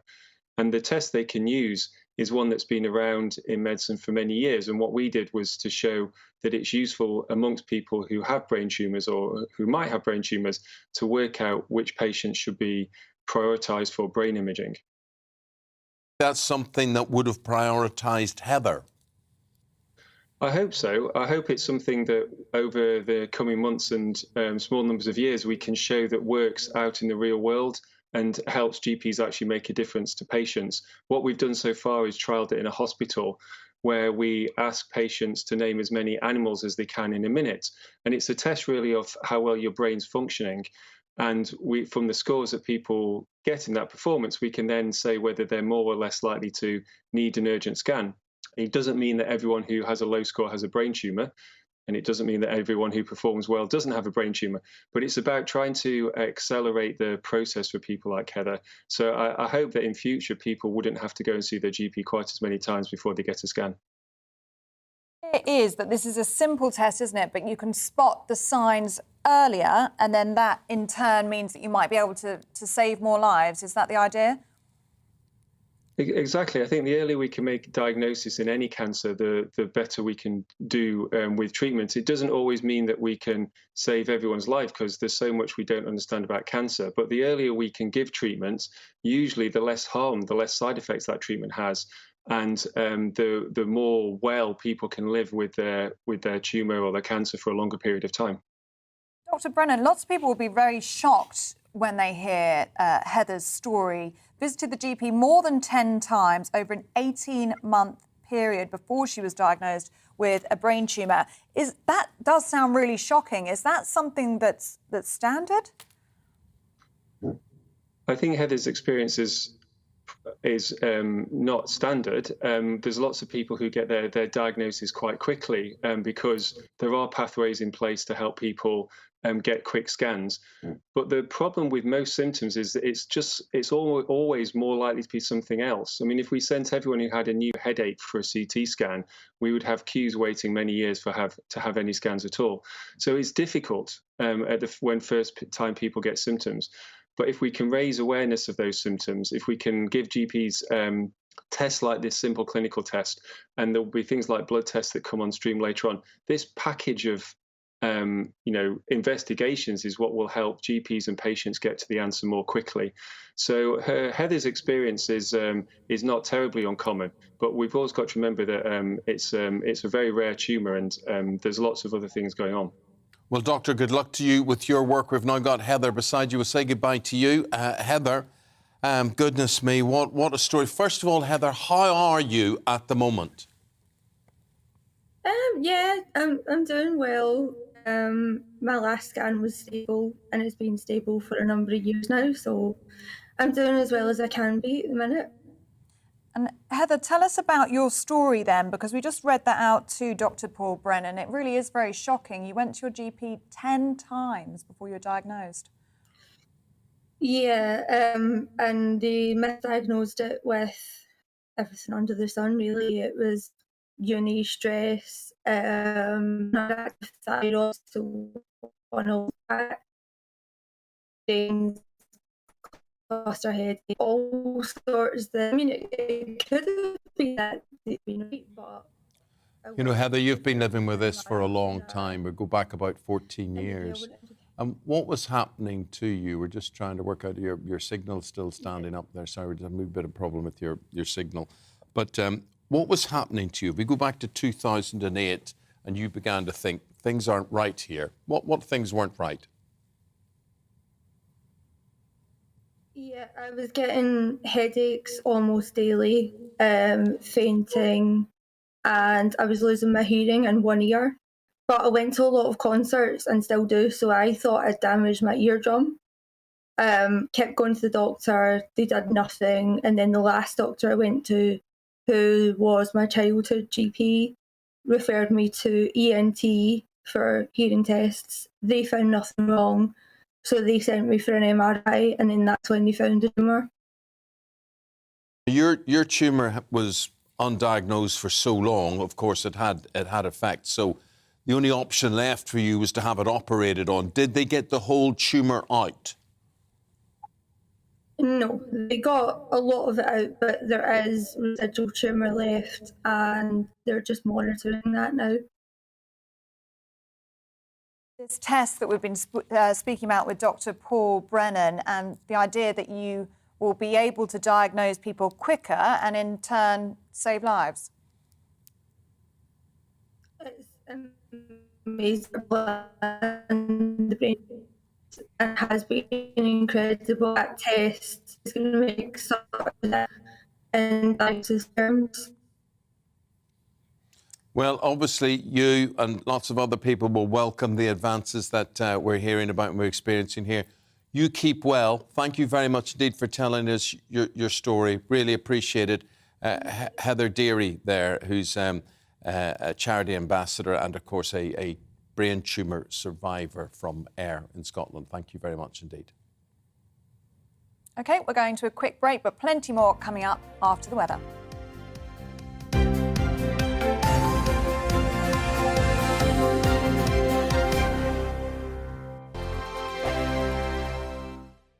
We are GB News. We're right across this great nation. On TV, on radio, on digital. Absolutely everywhere. We don't talk down to you. We embrace all voices. With honest and civilised conversation. We're not part of the establishment. We're one of you. And we're only getting started. Join us on GB News, The People's Channel. Britain's news channel. Every morning from 6 o'clock, we'll wake you up with GB News Breakfast with all the stories you didn't know from the night before. So whether it's serious news, entertainment, or your own views from all over our great nation, we're here to kick off your day with a smile. And the national media should be reflecting and reporting what's happening here. You will notice the northwestern accents. Whether you're with us on TV, radio, or online every morning, it's breakfast from 6 a.m. Hope you can join us. Join us for Ministry of Offence, the comedy panel show that's just like the news, in that the left fights the right and it doesn't really seem to matter who wins. We cover the big stories. It was in fact a troop of baboons and not angry vegans. I like that. And the really important stories. Fat naked cow gets stuck in swimming pool. It's a headline in a lot of local newspapers. Yeah. We're on the same team, Nick. Yeah, but I'm just helping you. Join us for Ministry of Offence, Saturday nights, 8 o'clock on GB News. I'm Dan Wootton. Join me Monday to Thursday from 9 to 11 for the feistiest and most fun news debate on TV, where free speech reigns. I'll bring you a sharp take on the day's biggest stories, bombshell newsmaker interviews, and A-list guests. And I guarantee you, no spin, no bias, no censorship, and no reason to go to bed. That's Dan Wootton tonight, Monday to Thursdays from 9 on GB News.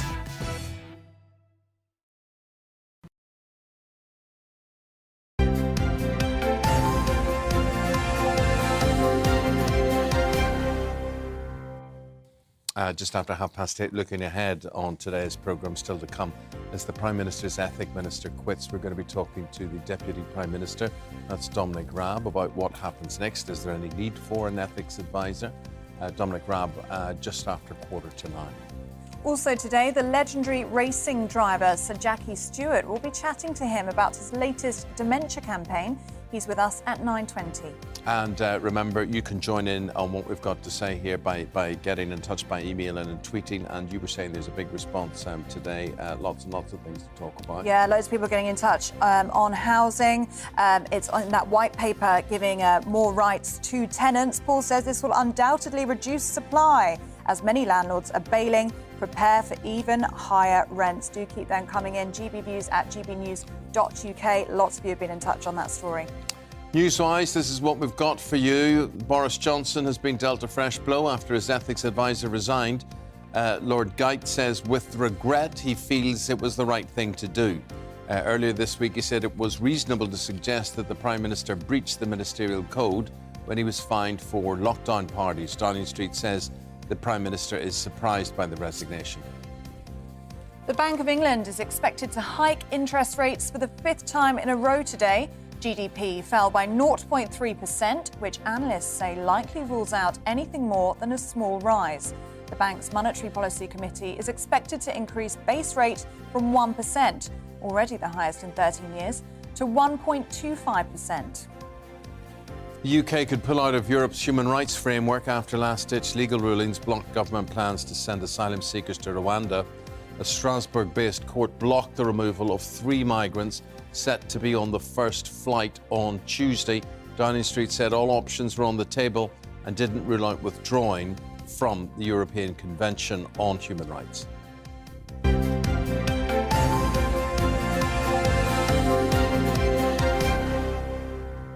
It's lovely to welcome back Liz Kershaw and David Wooding for their look on the papers. And David, as you say, we have the Deputy Prime Minister and the Justice Secretary, Dominic Raab, just after 8:45 this morning. And this is the story you want to begin with.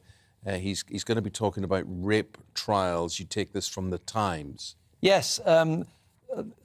Some specialist courts are being set up to boost the number and the speed of rape cases going to trial. I mean, there's been some concern for many, many years that the number of offences of rape that lead to a prosecution terribly small, and the number of people who are then convicted from that group is also small. I'll give you an example of the figures. There was 67,000 offences of rape reported by police last year.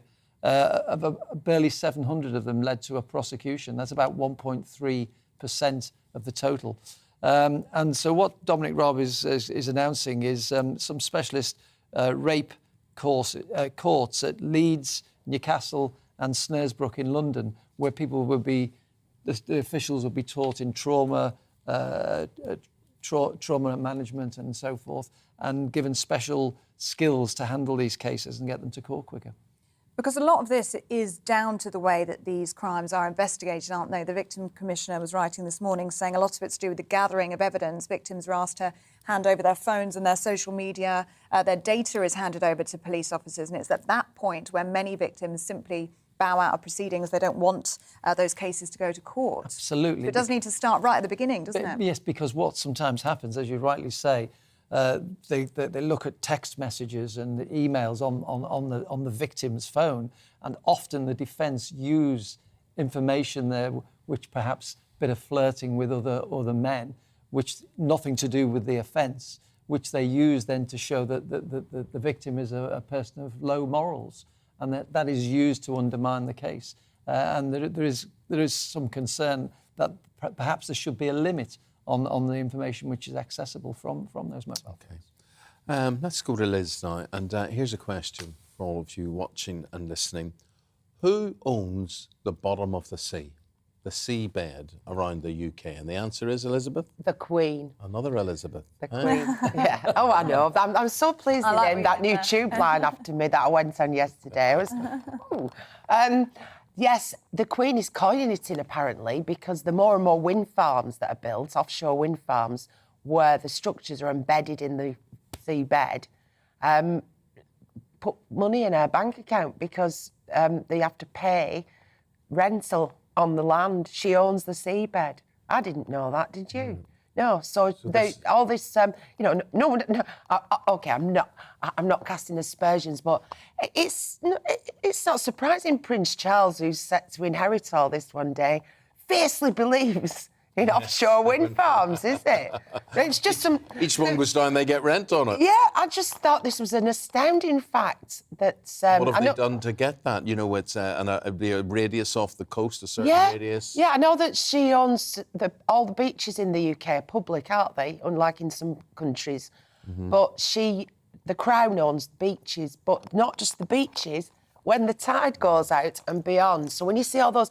I think they look majestic, some of these wind farms out at sea, but they're all embedded in the Queen's property.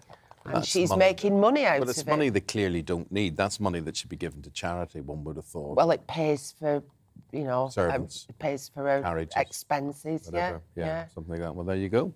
David, I love this story. Sussex wine, apparently on par with wine produced in Champagne, Rioja and Tuscany. Yes. Tell us a bit more. There's been quite a lot about English wines lately, and the wines from there are quite good. They're a little bit more expensive, I find, but they are very good.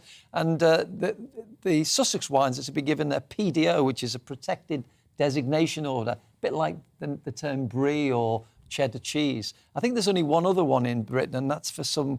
Melton Mowbray pies, didn't they have one? Anyway, so it will be like Rioja, Tuscan wines, or Bordeaux. We'll talk about Sussex wine. But while that's good news for the English wine manufacturers, there's a little bit of a row brewing, it says here in the Telegraph, because the vineyards in Kent, just across the border, say, hang on a minute, why has Sussex got it and Kent hasn't? Because Kent is the other wine producing region. In fact, they border each other, and the wines are very similar in nature because they have the same limestone bedrock. And bedrock. Does the Queen own that? The Queen owns that as well. So yes, we'll be super going saying let's have a glass of. Should we have a glass of Champers? No, let's have a glass of Sussex. Sounds good, doesn't it? Tell you what doesn't sound good. Anyone who goes through, there's huge menopause awareness now for women, and there's so many menopause champions, people who speak out about it, and whatever. Your take is somewhat different. This is from the Daily Mail.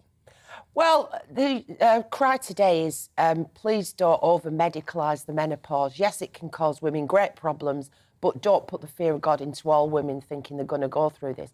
But on the back of this, it's another issue that I read about recently, and then I was asked a question about it by a friend who lives abroad. Why is there this menopause drugs crisis in the UK? So I had to explain the increased demand, the celebrities, the lack of ordering by the NHS. But then I got onto men have hormones too and suffer greatly. Last night, Tom Jones, I went to see, he's 82, and he looked fantastic and healthy. And he said to the audience, yes, everything now is still fully functional. Well, almost everything. And there was this nervous ripple of laughter throughout the largely older crowd among the men. And I've been astounded by what I found out recently. There's a huge issue with male testosterone levels declining as you age, and it's not getting the treatment. Men don't get the treatment or consideration that women get. So from the age of 40, your testosterone levels decline 1% a year.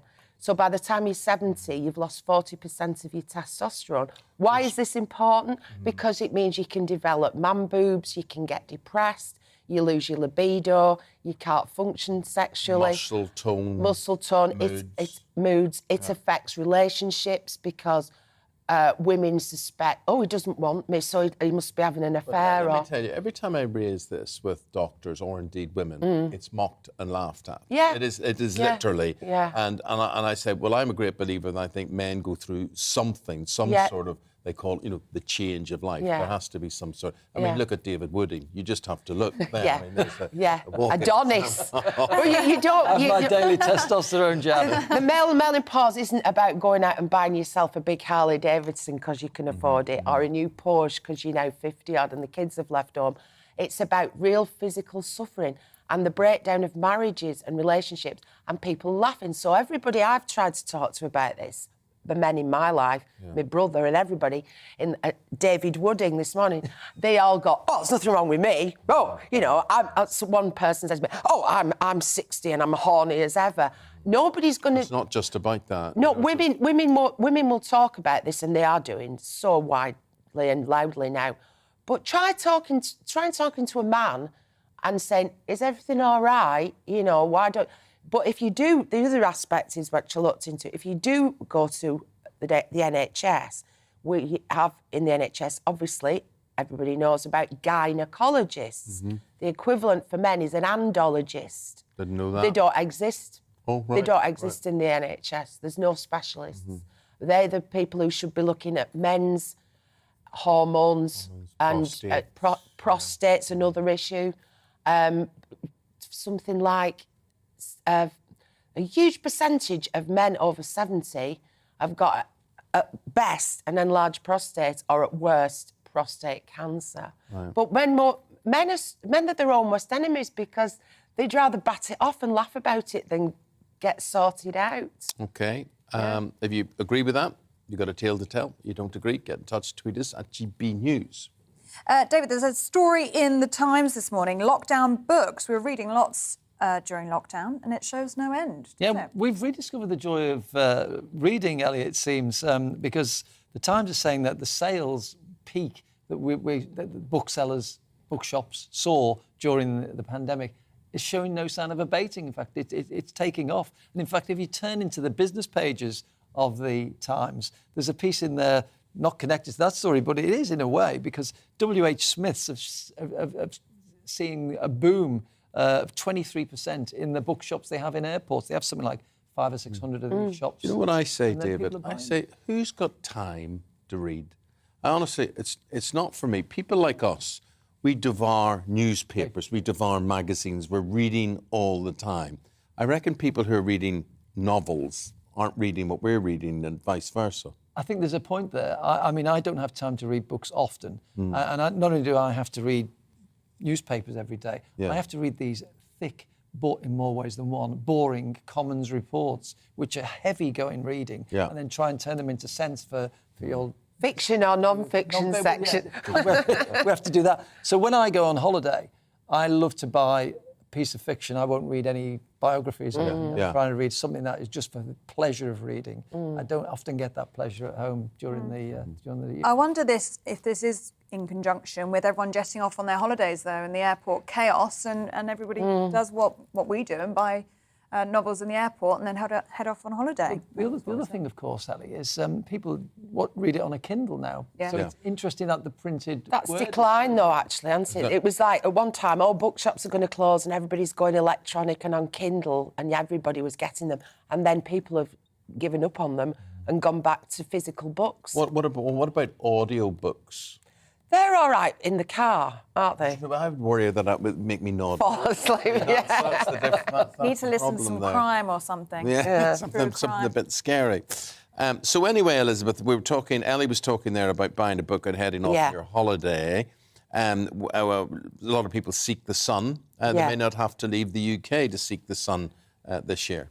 No, it's lovely this week. It's an absolutely gorgeous evening last night.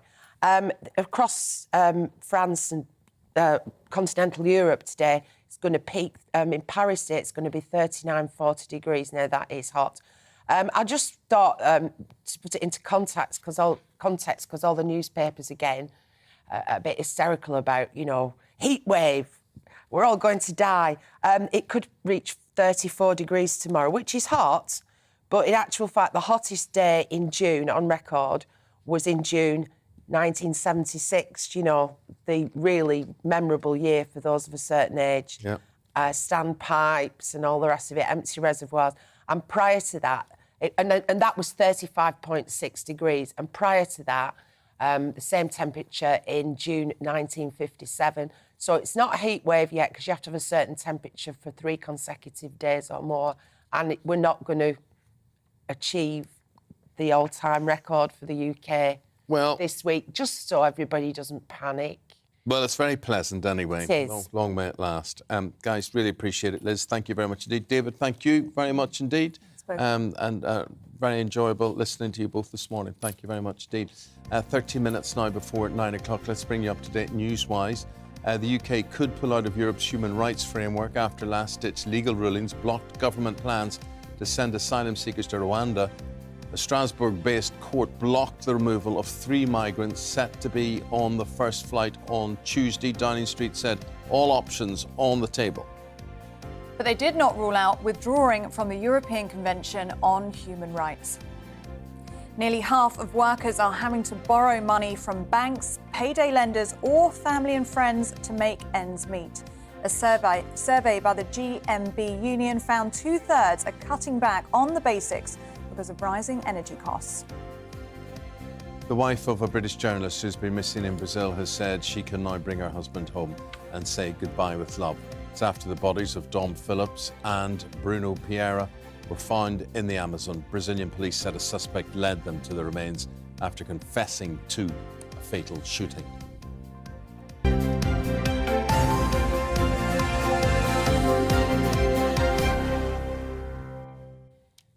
Now, Scottish police officers are considering taking industrial action after rejecting a £565 pay increase. Yeah, that's for a year, so you break that down, it's 11 quid a week, OK, which the police believe is not nearly enough. So far, the Scottish Police Federation says no talks have taken place between them and the Scottish Government. Our reporter Davy Donaldson with more on this.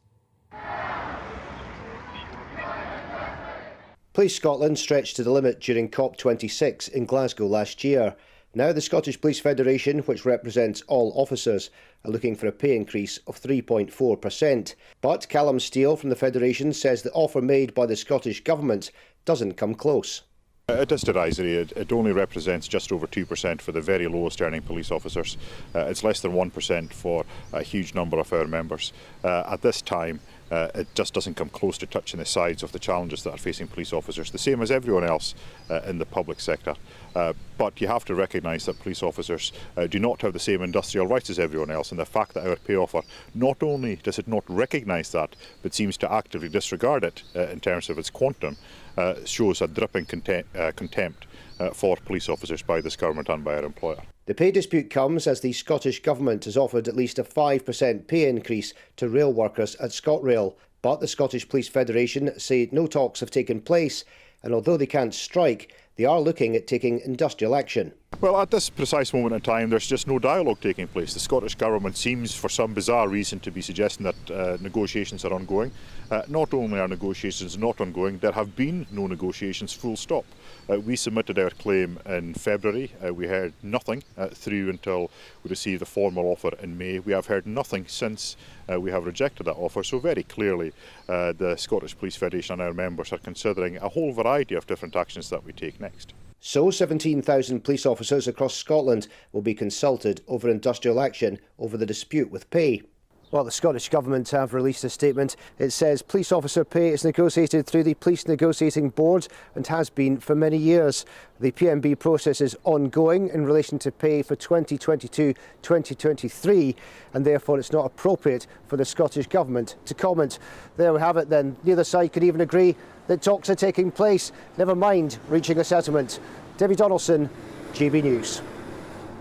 I visited a police station only through supportive work for them this week.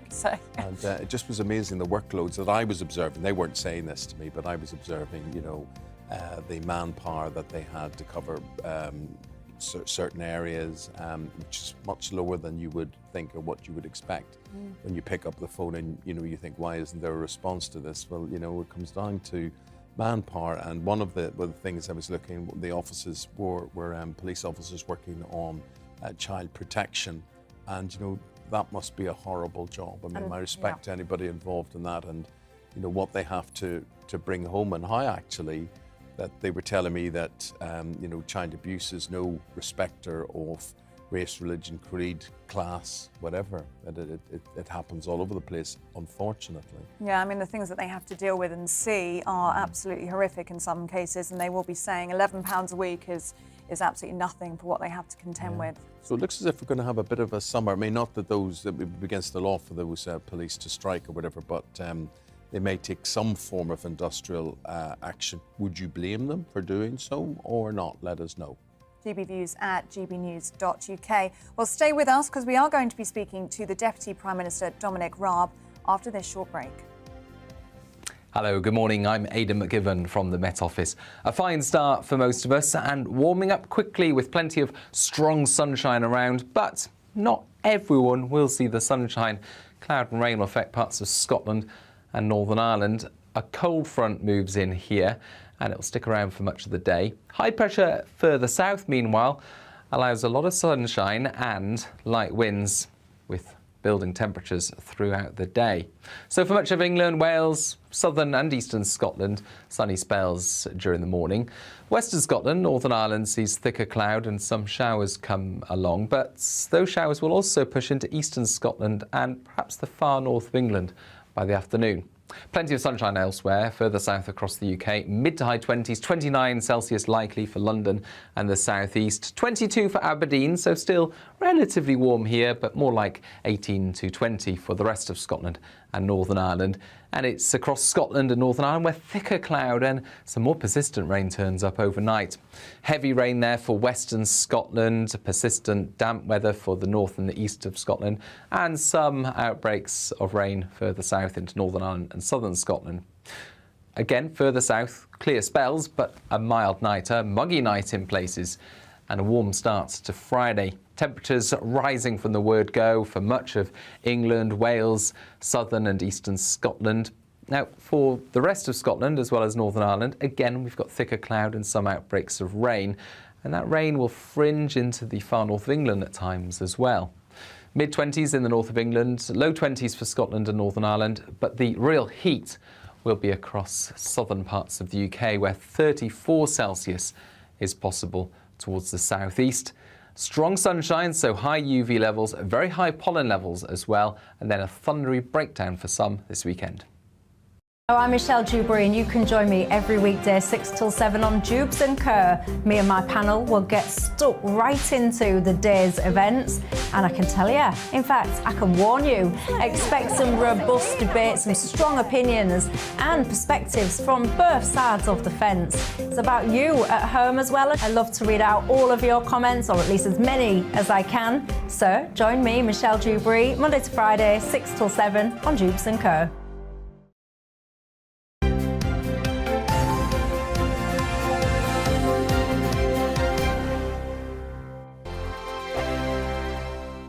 We are GB News. We're right across this great nation. On TV, on radio, on digital. Absolutely everywhere. We don't talk down to you. We embrace all voices. With honest and civilised conversation. We're not part of the establishment. We're one of you. And we're only getting started. Join us on GB News, The People's Channel. Britain's news channel. Every morning from 6 o'clock, we'll wake you up with GB News Breakfast with all the stories you didn't know from the night before. So whether it's serious news, entertainment, or your own views from all over our great nation, we're here to kick off your day with a smile. The national media should be reflecting and reporting what's happening here. You will notice the northwestern accents. Whether you're with us on TV, radio, or online, every morning, it's breakfast from 6 a.m. Hope you can join us. Join us for Ministry of Offence, the comedy panel show that's just like the news, in that the left fights the right and it doesn't really seem to matter who wins. We cover the big stories. It was in fact a troop of baboons and not angry vegans. I like that. And the really important stories. Fat naked cow gets stuck in swimming pool. It's a headline in a lot of local newspapers. Yeah. We're on the same team, Nick. Yeah, but I'm just helping you. Join us for Ministry of Offence, Saturday nights, 8 o'clock on GB News. I'm Dan Wootton. Join me Monday to Thursday from 9 to 11 for the feistiest and most fun news debate on TV, where free speech reigns. I'll bring you a sharp take on the day's biggest stories, bombshell newsmaker interviews, and A-list guests. And I guarantee you, no spin, no bias, no censorship, and no reason to go to bed. That's Dan Wootton tonight, Monday to Thursdays from 9 on GB News.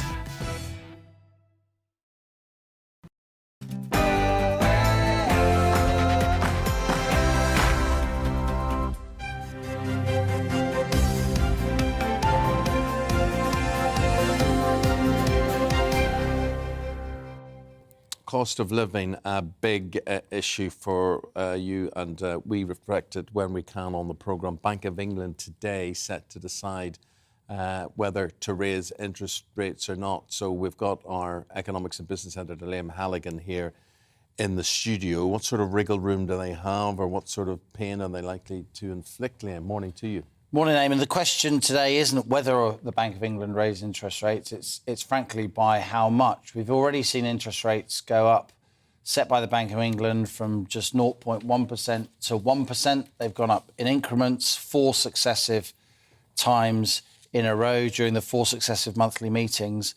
We could see a much steeper increase today. We could see a rise from 1% to, say, 1.5%, an acceleration. Right. Yeah. Partly because the mighty Federal Reserve, the US central bank, just raised interest rates overnight by 0.75%. Right. There really is a sense now that the Western world, the policymakers, the central bankers, they want to signal that they want to squeeze inflation out of the system. It's exactly what happened in the 1980s when we were much younger. Inflation is surging. We're looking at double-digit headline inflation now, big price rises, as every viewer and listener is experiencing throughout the supply chain.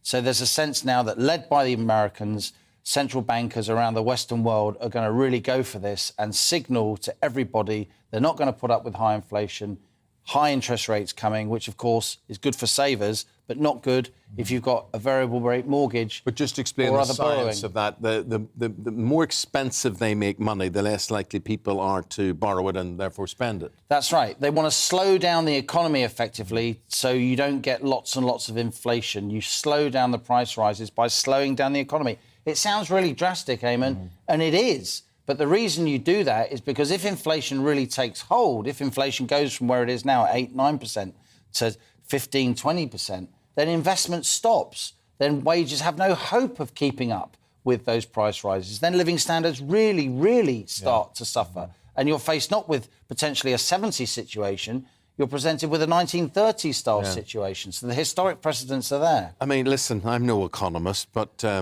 money's still cheap to borrow, isn't it? And that is worth saying. We're still at historically low levels of interest rate. And in fact, there's something called the real interest rate, which is the interest rate when you consider the rate of inflation. The rate of interest, even if it goes up by 0.5% today, which is, would be a big increase, would still be 1.5% when inflation itself is at 8-9%. Yeah. So it's still cheap to borrow. It's still historically cheap to borrow. But by signalling that those interest rates are going up, it will be painful to mortgage holders. It will be painful to businesses who want to borrow. It will slow down the economy, which has implications for jobs and all the rest of it. But inflation is seen as the greater evil in the eyes of policymakers. That's what they want to crush. And you're saying that's medicine we have to swallow? Well, it is, given where we are. People like me have been saying for years, boring on about the fact that inflation's coming, interest rates should have gone up by sooner, and then they could have gone up by less. But that didn't happen because central bankers here in the States, they kept saying, oh, don't worry about it, it's transitory, these price rises aren't for the long term. It turns out that they are, and that's why now they have to act more than they otherwise would have done. Liam, we're just hearing in the headlines, this is a survey by the GMB Union, says nearly half of workers are having to borrow money from banks, payday lenders, family and friends to make ends meet. We are in a cost of living crisis. There are going to be people now looking at taking out a loan to make ends meet. What impact will this have on them now that interest rates have gone up? Well, they will make that borrowing, unfortunately, Ellie, more expensive, and that is what it's designed to do. There's no way to gild this lily. I wish I could come here with a more uplifting message. But when you get inflation taking hold, you get what are called inflation expectations in the supply chain. What does that mean? It means that if you're a business, your costs are going up, you have to pass those costs on. Everyone who runs everything from a fish and chip shop through to an international conglomerate knows unless you pass those prices on, you will go out of business. And this is what's happening. Inflation is in the supply chain. Now, there'll be a lot of talk today. Oh, it's all because of the war in Ukraine. It's all because the Russians are holding grain in Ukraine. There is some truth in that, but we had an inflation problem before this war in Ukraine. Liam, I just got to interrupt you there, and this is going to happen, what, lunchtime today? 12 o'clock, we'll get the decision from the Bank of England. OK, right now we've got the Deputy Prime Minister who I want to speak to, who's also the Justice Secretary of State as well, and that is rape victims. We hear Secretary of State will receive enhanced support at various Crown courts. This is a new pilot scheme that you're launching today. So I think the idea is to drive up prosecutions and convictions. The last time we spoke, you were talking about that. Tell us what you're trying to do, and good morning to you. Good morning. You're right. This is one of my very top priorities. We've seen in the last year the volume of convictions in rape cases increased by 2/3, but I'm restless to go further and faster. This is one measure we're taking, but there'll be 3 specialist courtrooms with enhanced facilities in areas with high volumes or backlogs of rape and serious sexual violence cases: Snaresbrook, London, Leeds, Newcastle. The courtrooms will be kitted out with pre-recorded video evidence capability. If you think about it from the victim's point of view, that will allow, where they choose to, them to give evidence without going through the glare of giving evidence in open court. There will be trauma-trained courtroom staff and independent sexual violence advisors to help and support those victims. I think it's morally the right thing to do, but it will also, as a matter of operational effectiveness, be critical in continuing that journey to drive up the volume of convictions, which is what I want to see. To you, Mr. Raab. Well, driving up the number of prosecutions is absolutely essential, isn't it? Because the prosecution rate up to September 2021 was just 1.3%. So many people will be watching this morning and thinking this is very much overdue. And what you're talking about here is a pilot scheme. But what we really need to see, it's quite clear from those figures, is a full scheme in effect, not only in those 3 courts that you mentioned. First of all, it's 3 courtrooms. Second of all, it's not right to describe the conviction rate in the way you did. The conviction rate in the justice system is normally taken, this is the way the CPS and others, as a proportion of convictions against cases brought. In fact, the conviction rate in the last year rose from 68 to 71%. But what that shows you is how critical it is to get those cases to court. The big thing that we're doing, which will make the biggest difference of all the measures, and there's about 8 policy levers that I'm working with the Home Secretary, the Attorney General, the DPP on, is what's called Operation Satyria. Effectively, it is encouraging the police and prosecutors to do 2 things. One, we want to avoid the finger pointing in relation to these cases and get them working more collaboratively together. Secondly, it's making sure the overwhelming scrutiny and rigour of the interrogation is on the suspect and it is not disproportionate in relation to the victim. We've rolled out in relation to a number of Crown courts, but the national rollout of Satyria, so that collaboration between police prosecutors, will go nationwide by 2023, and it is the big game changer in what we're doing. But there are other things things too, the specialist courtrooms, the disclosure rules.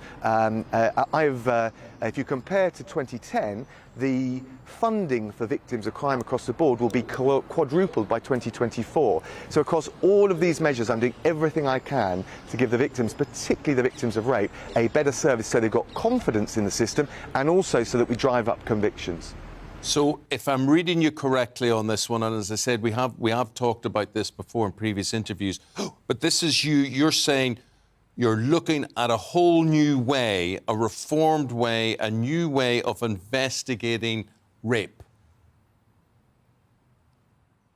So, look, the relationship between the police and the prosecutors is vital. We know that referrals by the police have gone up. That's really important. We want victims to have the courage and the strength, and we want to give them the confidence to come forward and report their cases. And what you've tended to, and I caricature and generalise, but what there tends then to be is a question of, are the police putting cases without the evidence of the prosecutors, or are the prosecutors not being robust enough in their prosecutorial decisions? Individual decisions are for them, but what we do want to do on a systemic-wide basis is encourage greater collaboration and make sure the focus is on grilling the suspects and not having so much interrogation of the victims. And of course there needs to be, we need to check that innocent people aren't ending up convicted, that's important, but we need to get that balance right. And when Operation Satira, this programme has been piloted, it has been very successful in driving up the numbers of referrals, the quality of the cases, and that will drive up charges, and that will mean we get more convictions. And what I want to see is it rolled out nationwide as soon as possible, but certainly by 2023. Mr. Raab, I wanted to ask you about your reaction to Lord Guy's resignation this morning. He said that it's down to Partygate. There is some conversation that if he was going to resign over Partygate, that should have happened 2 weeks ago, and some suggestion in the papers and indeed on social media this morning that this could be actually down to other reasons that aren't in the public domain. What's your understanding of why Lord Guy resigned? Well, he gave a very brief statement. First thing I should say is I respect all the public servants that work in government. I think it's very important. These are difficult roles. And of course, he was before the committee of MPs and got a rough ride. You know, I think it's important to understand politicians expect that, and the media scrutiny. I'm not sure all public servants do. And I think it can be very difficult. There's also the fact that he was talking to Number 10 just this week about an extension for 6 months. So I was surprised to hear the news, and I know there was a specific issue which is commercially sensitive, so I'm limited in what I can say, that he was asked to look at, and in the national interest. And again, I don't know whether it was related to that. I think we'll hear more today. Number 10 will give a further update, but I can just tell you the facts as I know them. I mean, there you are, Deputy Prime Minister. It's a bit of a redundant role now, isn't it? Because it seems to be the Prime Minister doesn't pay much attention to these guys. Sorry, which role is redundant, mine or his? If you were Prime Minister, would you have an ethics advisor? Do you think you need one? Yes, of course, and I'm sorry to see Lord Guy go, and Number 10 have already been clear that his successor will be appointed as soon as we can do so. Is the second ethics advisor to quit in just over 2 years, Mr. Raab. What do you think this says about the current government's ethical and moral values if 2 ethical advisors have quit in such a short space of time? I think it's difficult to make that judgment without knowing more about the reasons, and I've told you in good spirit and good faith what I know about the reasons, and we'll no doubt hear more when there's a further update from Number 10 later on today. Out of the European Convention on Human Rights, I mean, much going on the Rwanda immigration scheme. I don't know how much of that falls into your red box, or if it's all just the domain of the Home Secretary. She was very robust yesterday in her statement about this is not the end of the policy for exporting people to Rwanda. How precarious is that relationship now, do you think, Justice Minister, with the European Convention on Human Rights?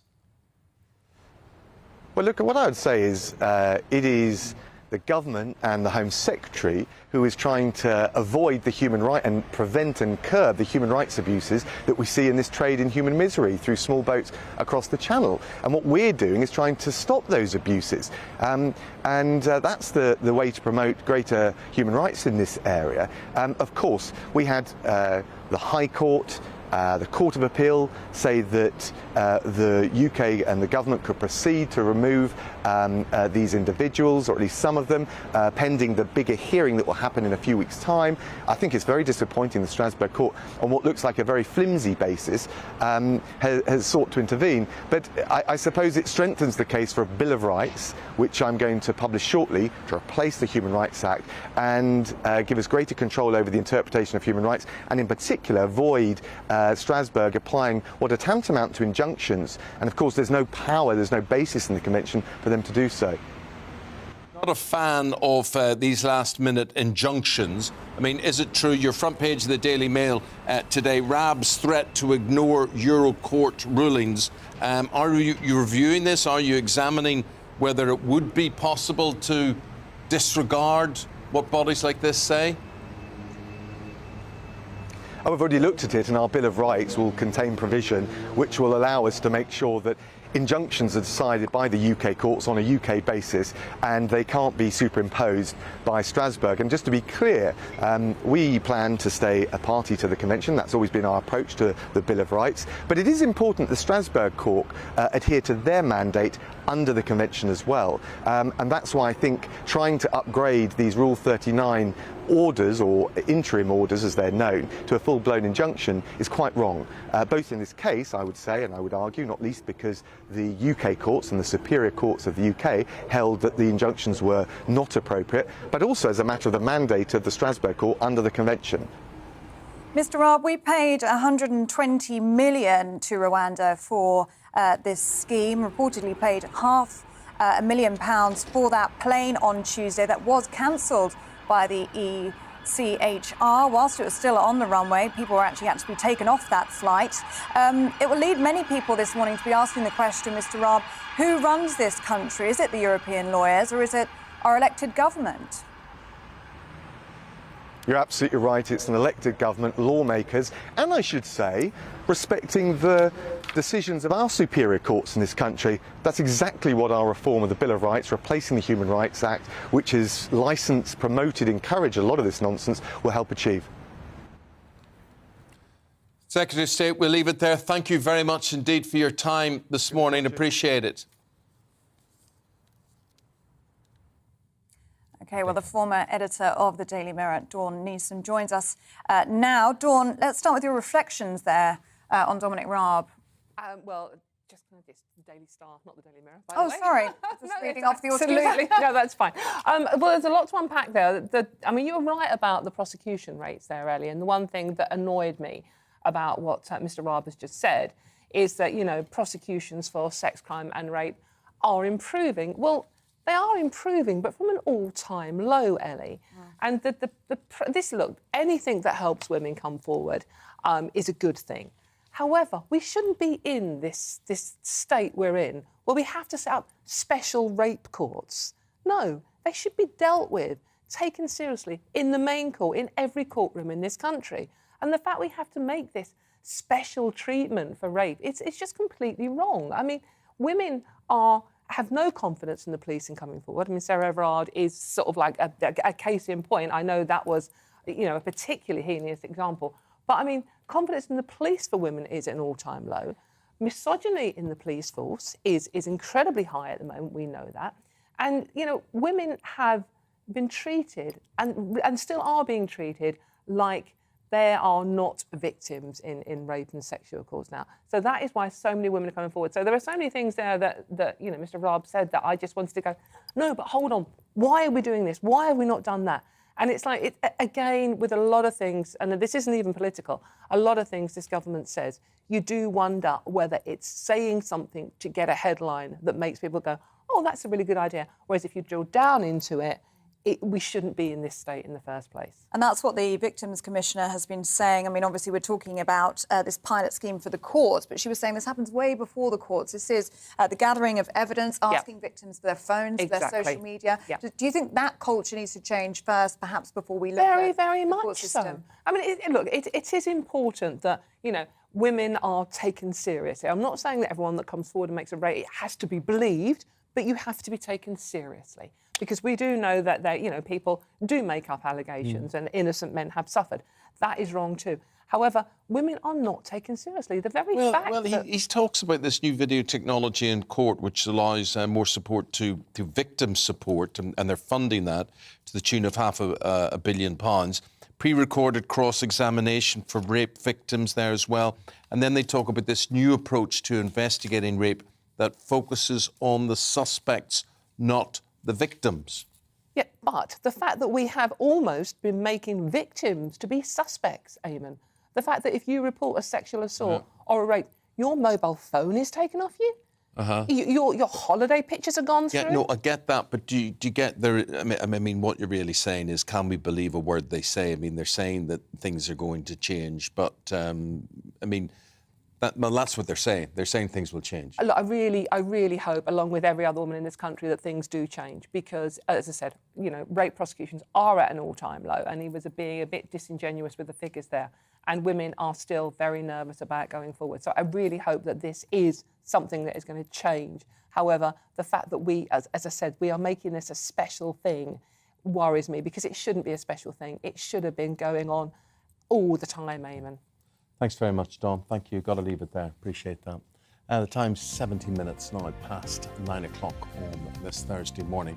We'll take a break. We'll be back speaking to the racing, driving legend and hero, Sir Jackie Stewart, right after this.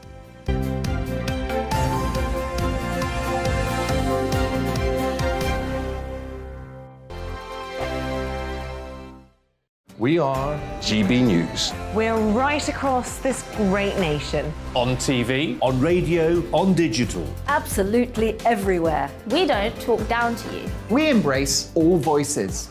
With honest and civilised conversation. We're not part of the establishment. We're one of you. And we're only getting started. Join us on GB News, The People's Channel. Britain's news channel.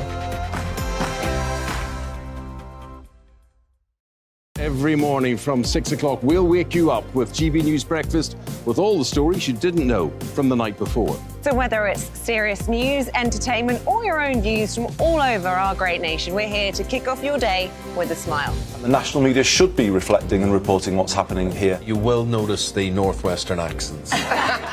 Whether you're with us on TV, radio, or online, every morning, it's breakfast from 6 a.m. Hope you can join us.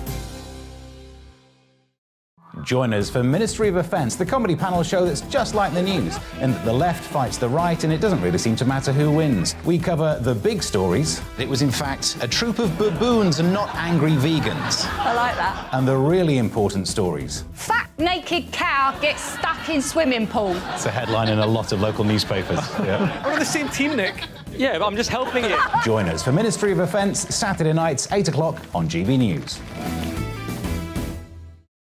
I'm Dan Wootton. Join me Monday to Thursday from 9 to 11 for the feistiest and most fun news debate on TV, where free speech reigns. I'll bring you a sharp take on the day's biggest stories, bombshell newsmaker interviews, and A-list guests. And I guarantee you, no spin, no bias, no censorship, and no reason to go to bed. That's Dan Wootton Tonight, Monday to Thursdays from 9 on GB News.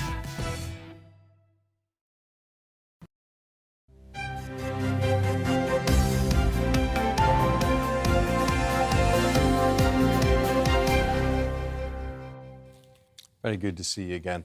The Borders Book Festival opens its doors this week with the motorsport icon Sir Jackie Stewart opening the 4-day event, and we're delighted to say that he joins us now this morning. Sir Jackie, good morning to you. Good morning to you too. Yeah, well, the Borders Book Festival, what have you got lined up? Well, we've got a lot of motor cars, a lot of racing cars. I think about 20 of the cars that I drove or world championships with or my early days as a driver here in Scotland, just down the road from where I am right now, is where my first proper race took place. So it's a memory lane for me in a way, but really very nice. It's a wonderful castle that we're here. Thurveston Castle is a magnificent building, and we're having a lot of people come. We've got a Concord d'Elegance going on. We've got a hill. It's not a hill climb because it's fairly flat, but it's a sprint. And we've got a Red Bull going to demonstrate modern technology as far as motorsport's concerned, and a great many of my cars that I drove over the years. So we've got that, and we've got a shooting event as well, because my shooting came before my motor racing. I shot for Scotland and then for Great Britain. So we've got Mr. Beretta coming from Italy, and he's a car man as well, a great enthusiast of cars. So I think it's going to be a good weekend. There's going to be a lot of people here, and it's lovely to do it in Scotland, which of course is my home country. Do you get behind the wheel often these days, or do you get behind the wheel at all? Very seldom, if I can avoid it, not at all. I've done that bit. No, I'll drive a car here. I'll drive the car. It's a Matra. It's a French car with a Ford Cosworth engine. I'll drive that just as a demonstration because that was my first World Championship. But I don't drive now. I really have no interest in... I was very lucky. When I retired, I've never wanted to drive a racing car again, really. And for most people, that's a difficult thing when they stop doing whatever they've been reasonably good at. Somehow or other, the bug is still there. In my particular case, I still love the sport, but I really never want to drive a racing car again. So, Sir Jackie, no more racing driving for you, but you do like to keep busy, don't you? You also run your own dementia charity, don't you? Tell us a bit more about that. Yeah, that's the biggest thing in my life right now, because Helen, who we've been married for over 60 years now, and she was my timekeeper, she was my lap charter, she did everything, and brought up two wonderful boys. And she sadly was identified nearly 7 years ago to have dementia. And I was shocked to find that there was no cure for dementia. And it's been going on for 50 years without a cure in this modern world. So we started a charity called Race Against Dementia. And because they had never got any progress in all of those years, I decided that Formula One was a very good example of quickly getting success. A Formula One team from 2 weeks there's a Grand Prix this weekend in Montreal. There was a Grand Prix last weekend. And in that time, there'll be about 5 or 6 major changes to make that success, to get that win. So in the medical world, it seems to take forever to get any change, because for over 50 years, there's been no cure for dementia. And there's more people dying of dementia now than any other illness in the world. And for me, that's just unacceptable. And particularly when, your loved one has got this terrible illness, and I go around the world trying to find something to get Helen free of this terrible illness, and yet it's simply not there. So we use Formula One, we use Red Bull, and we use McLaren, and we take all our PhDs, we buy PhDs from every corner of the world, but always the very best from the very best medical universities. And we're looking to find a cure for dementia in my lifetime. And that's a big call when you consider that for so many years, there hasn't been a cure. So Jackie, just briefly, are we any closer? Are we any closer to that cure, any way? Well, I would like to think that some of the young medical people that we've taken on, we're going to find something in that time that hasn't shown up anything in the last 20 years. So we've got to see an improvement on that, because The terrible illness is that people can't stay at home. They've got to be taken to homes in most cases. We're very lucky because I was a racing driver, so I've got 8 neuro nurses looking after Helen. Very few people can afford that. So really, it's a very painful experience. So we've got to find a cure. Right now, we've got PhDs all over the world trying to find this solution. And I hope it's going to happen, as I said, in my lifetime. I don't think it's a 5-minute job. Yeah, and so many people will be watching this morning and will totally agree with you. It's just the most devastating disease, and you speak about it really emotionally. So thank you so much, Sir Jackie Stewart, for joining us this morning. Thank you for having me. Not at all, and good luck with that now, the race of your life now, and that finding a cure for dementia. So Jackie Stewart there, the Borders Book Festival gets underway from today. We will say goodbye to you. Thank you very much indeed to Ellie for standing in at very short notice. Isabel took ill this morning, and so thank you for doing that. Thanks for having me. It's been great. Yeah. Anytime. Thank you. Isabel and I will be back on Monday. Tom Harwood up next with The Briefing. Thanks for watching. Hello, good morning. I'm Eamonn McGivern from the Met Office. A fine start for most of us and warming up quickly with plenty of strong sunshine around, but not everyone will see the sunshine. Cloud and rain will affect parts of Scotland and Northern Ireland. A cold front moves in here and it'll stick around for much of the day. High pressure further south, meanwhile, allows a lot of sunshine and light winds with building temperatures throughout the day. So for much of England, Wales, southern and eastern Scotland, sunny spells during the morning. Western Scotland, Northern Ireland sees thicker cloud and some showers come along, but those showers will also push into eastern Scotland and perhaps the far north of England by the afternoon. Plenty of sunshine elsewhere, further south across the UK, mid to high 20s, 29 Celsius likely for London and the southeast, 22 for Aberdeen, so still relatively warm here, but more like 18 to 20 for the rest of Scotland and Northern Ireland. And it's across Scotland and Northern Ireland where thicker cloud and some more persistent rain turns up overnight. Heavy rain there for western Scotland, persistent damp weather for the north and the east of Scotland, and some outbreaks of rain further south into Northern Ireland and southern Scotland. Again, further south, clear spells, but a mild night, a muggy night in places, and a warm start to Friday. Temperatures rising from the word go for much of England, Wales, southern and eastern Scotland. Now, for the rest of Scotland, as well as Northern Ireland, again, we've got thicker cloud and some outbreaks of rain, and that rain will fringe into the far north of England at times as well. Mid-20s in the north of England, low 20s for Scotland and Northern Ireland, but the real heat will be across southern parts of the UK, where 34 Celsius is possible towards the southeast. Strong sunshine, so high UV levels, very high pollen levels as well, and then a thundery breakdown for some this weekend.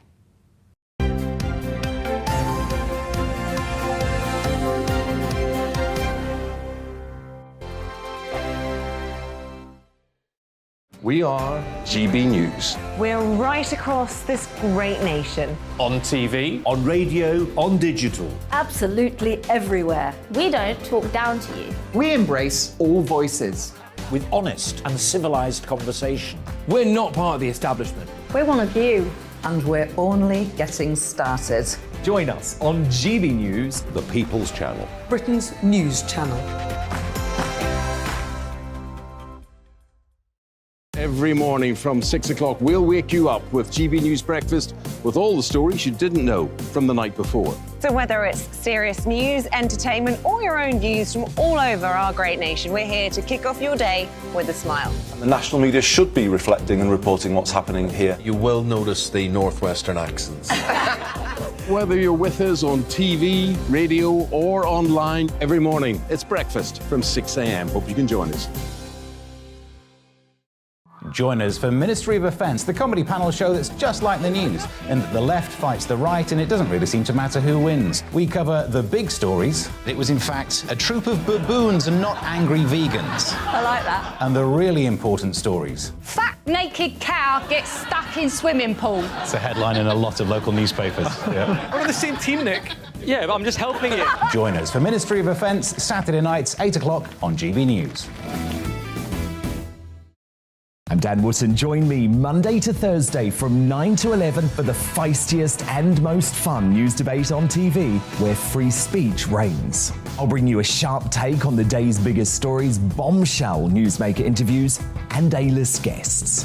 And I guarantee you, no spin, no bias, no censorship, and no reason to go to bed. That's Dan Wootton Tonight, Monday to Thursdays from 9.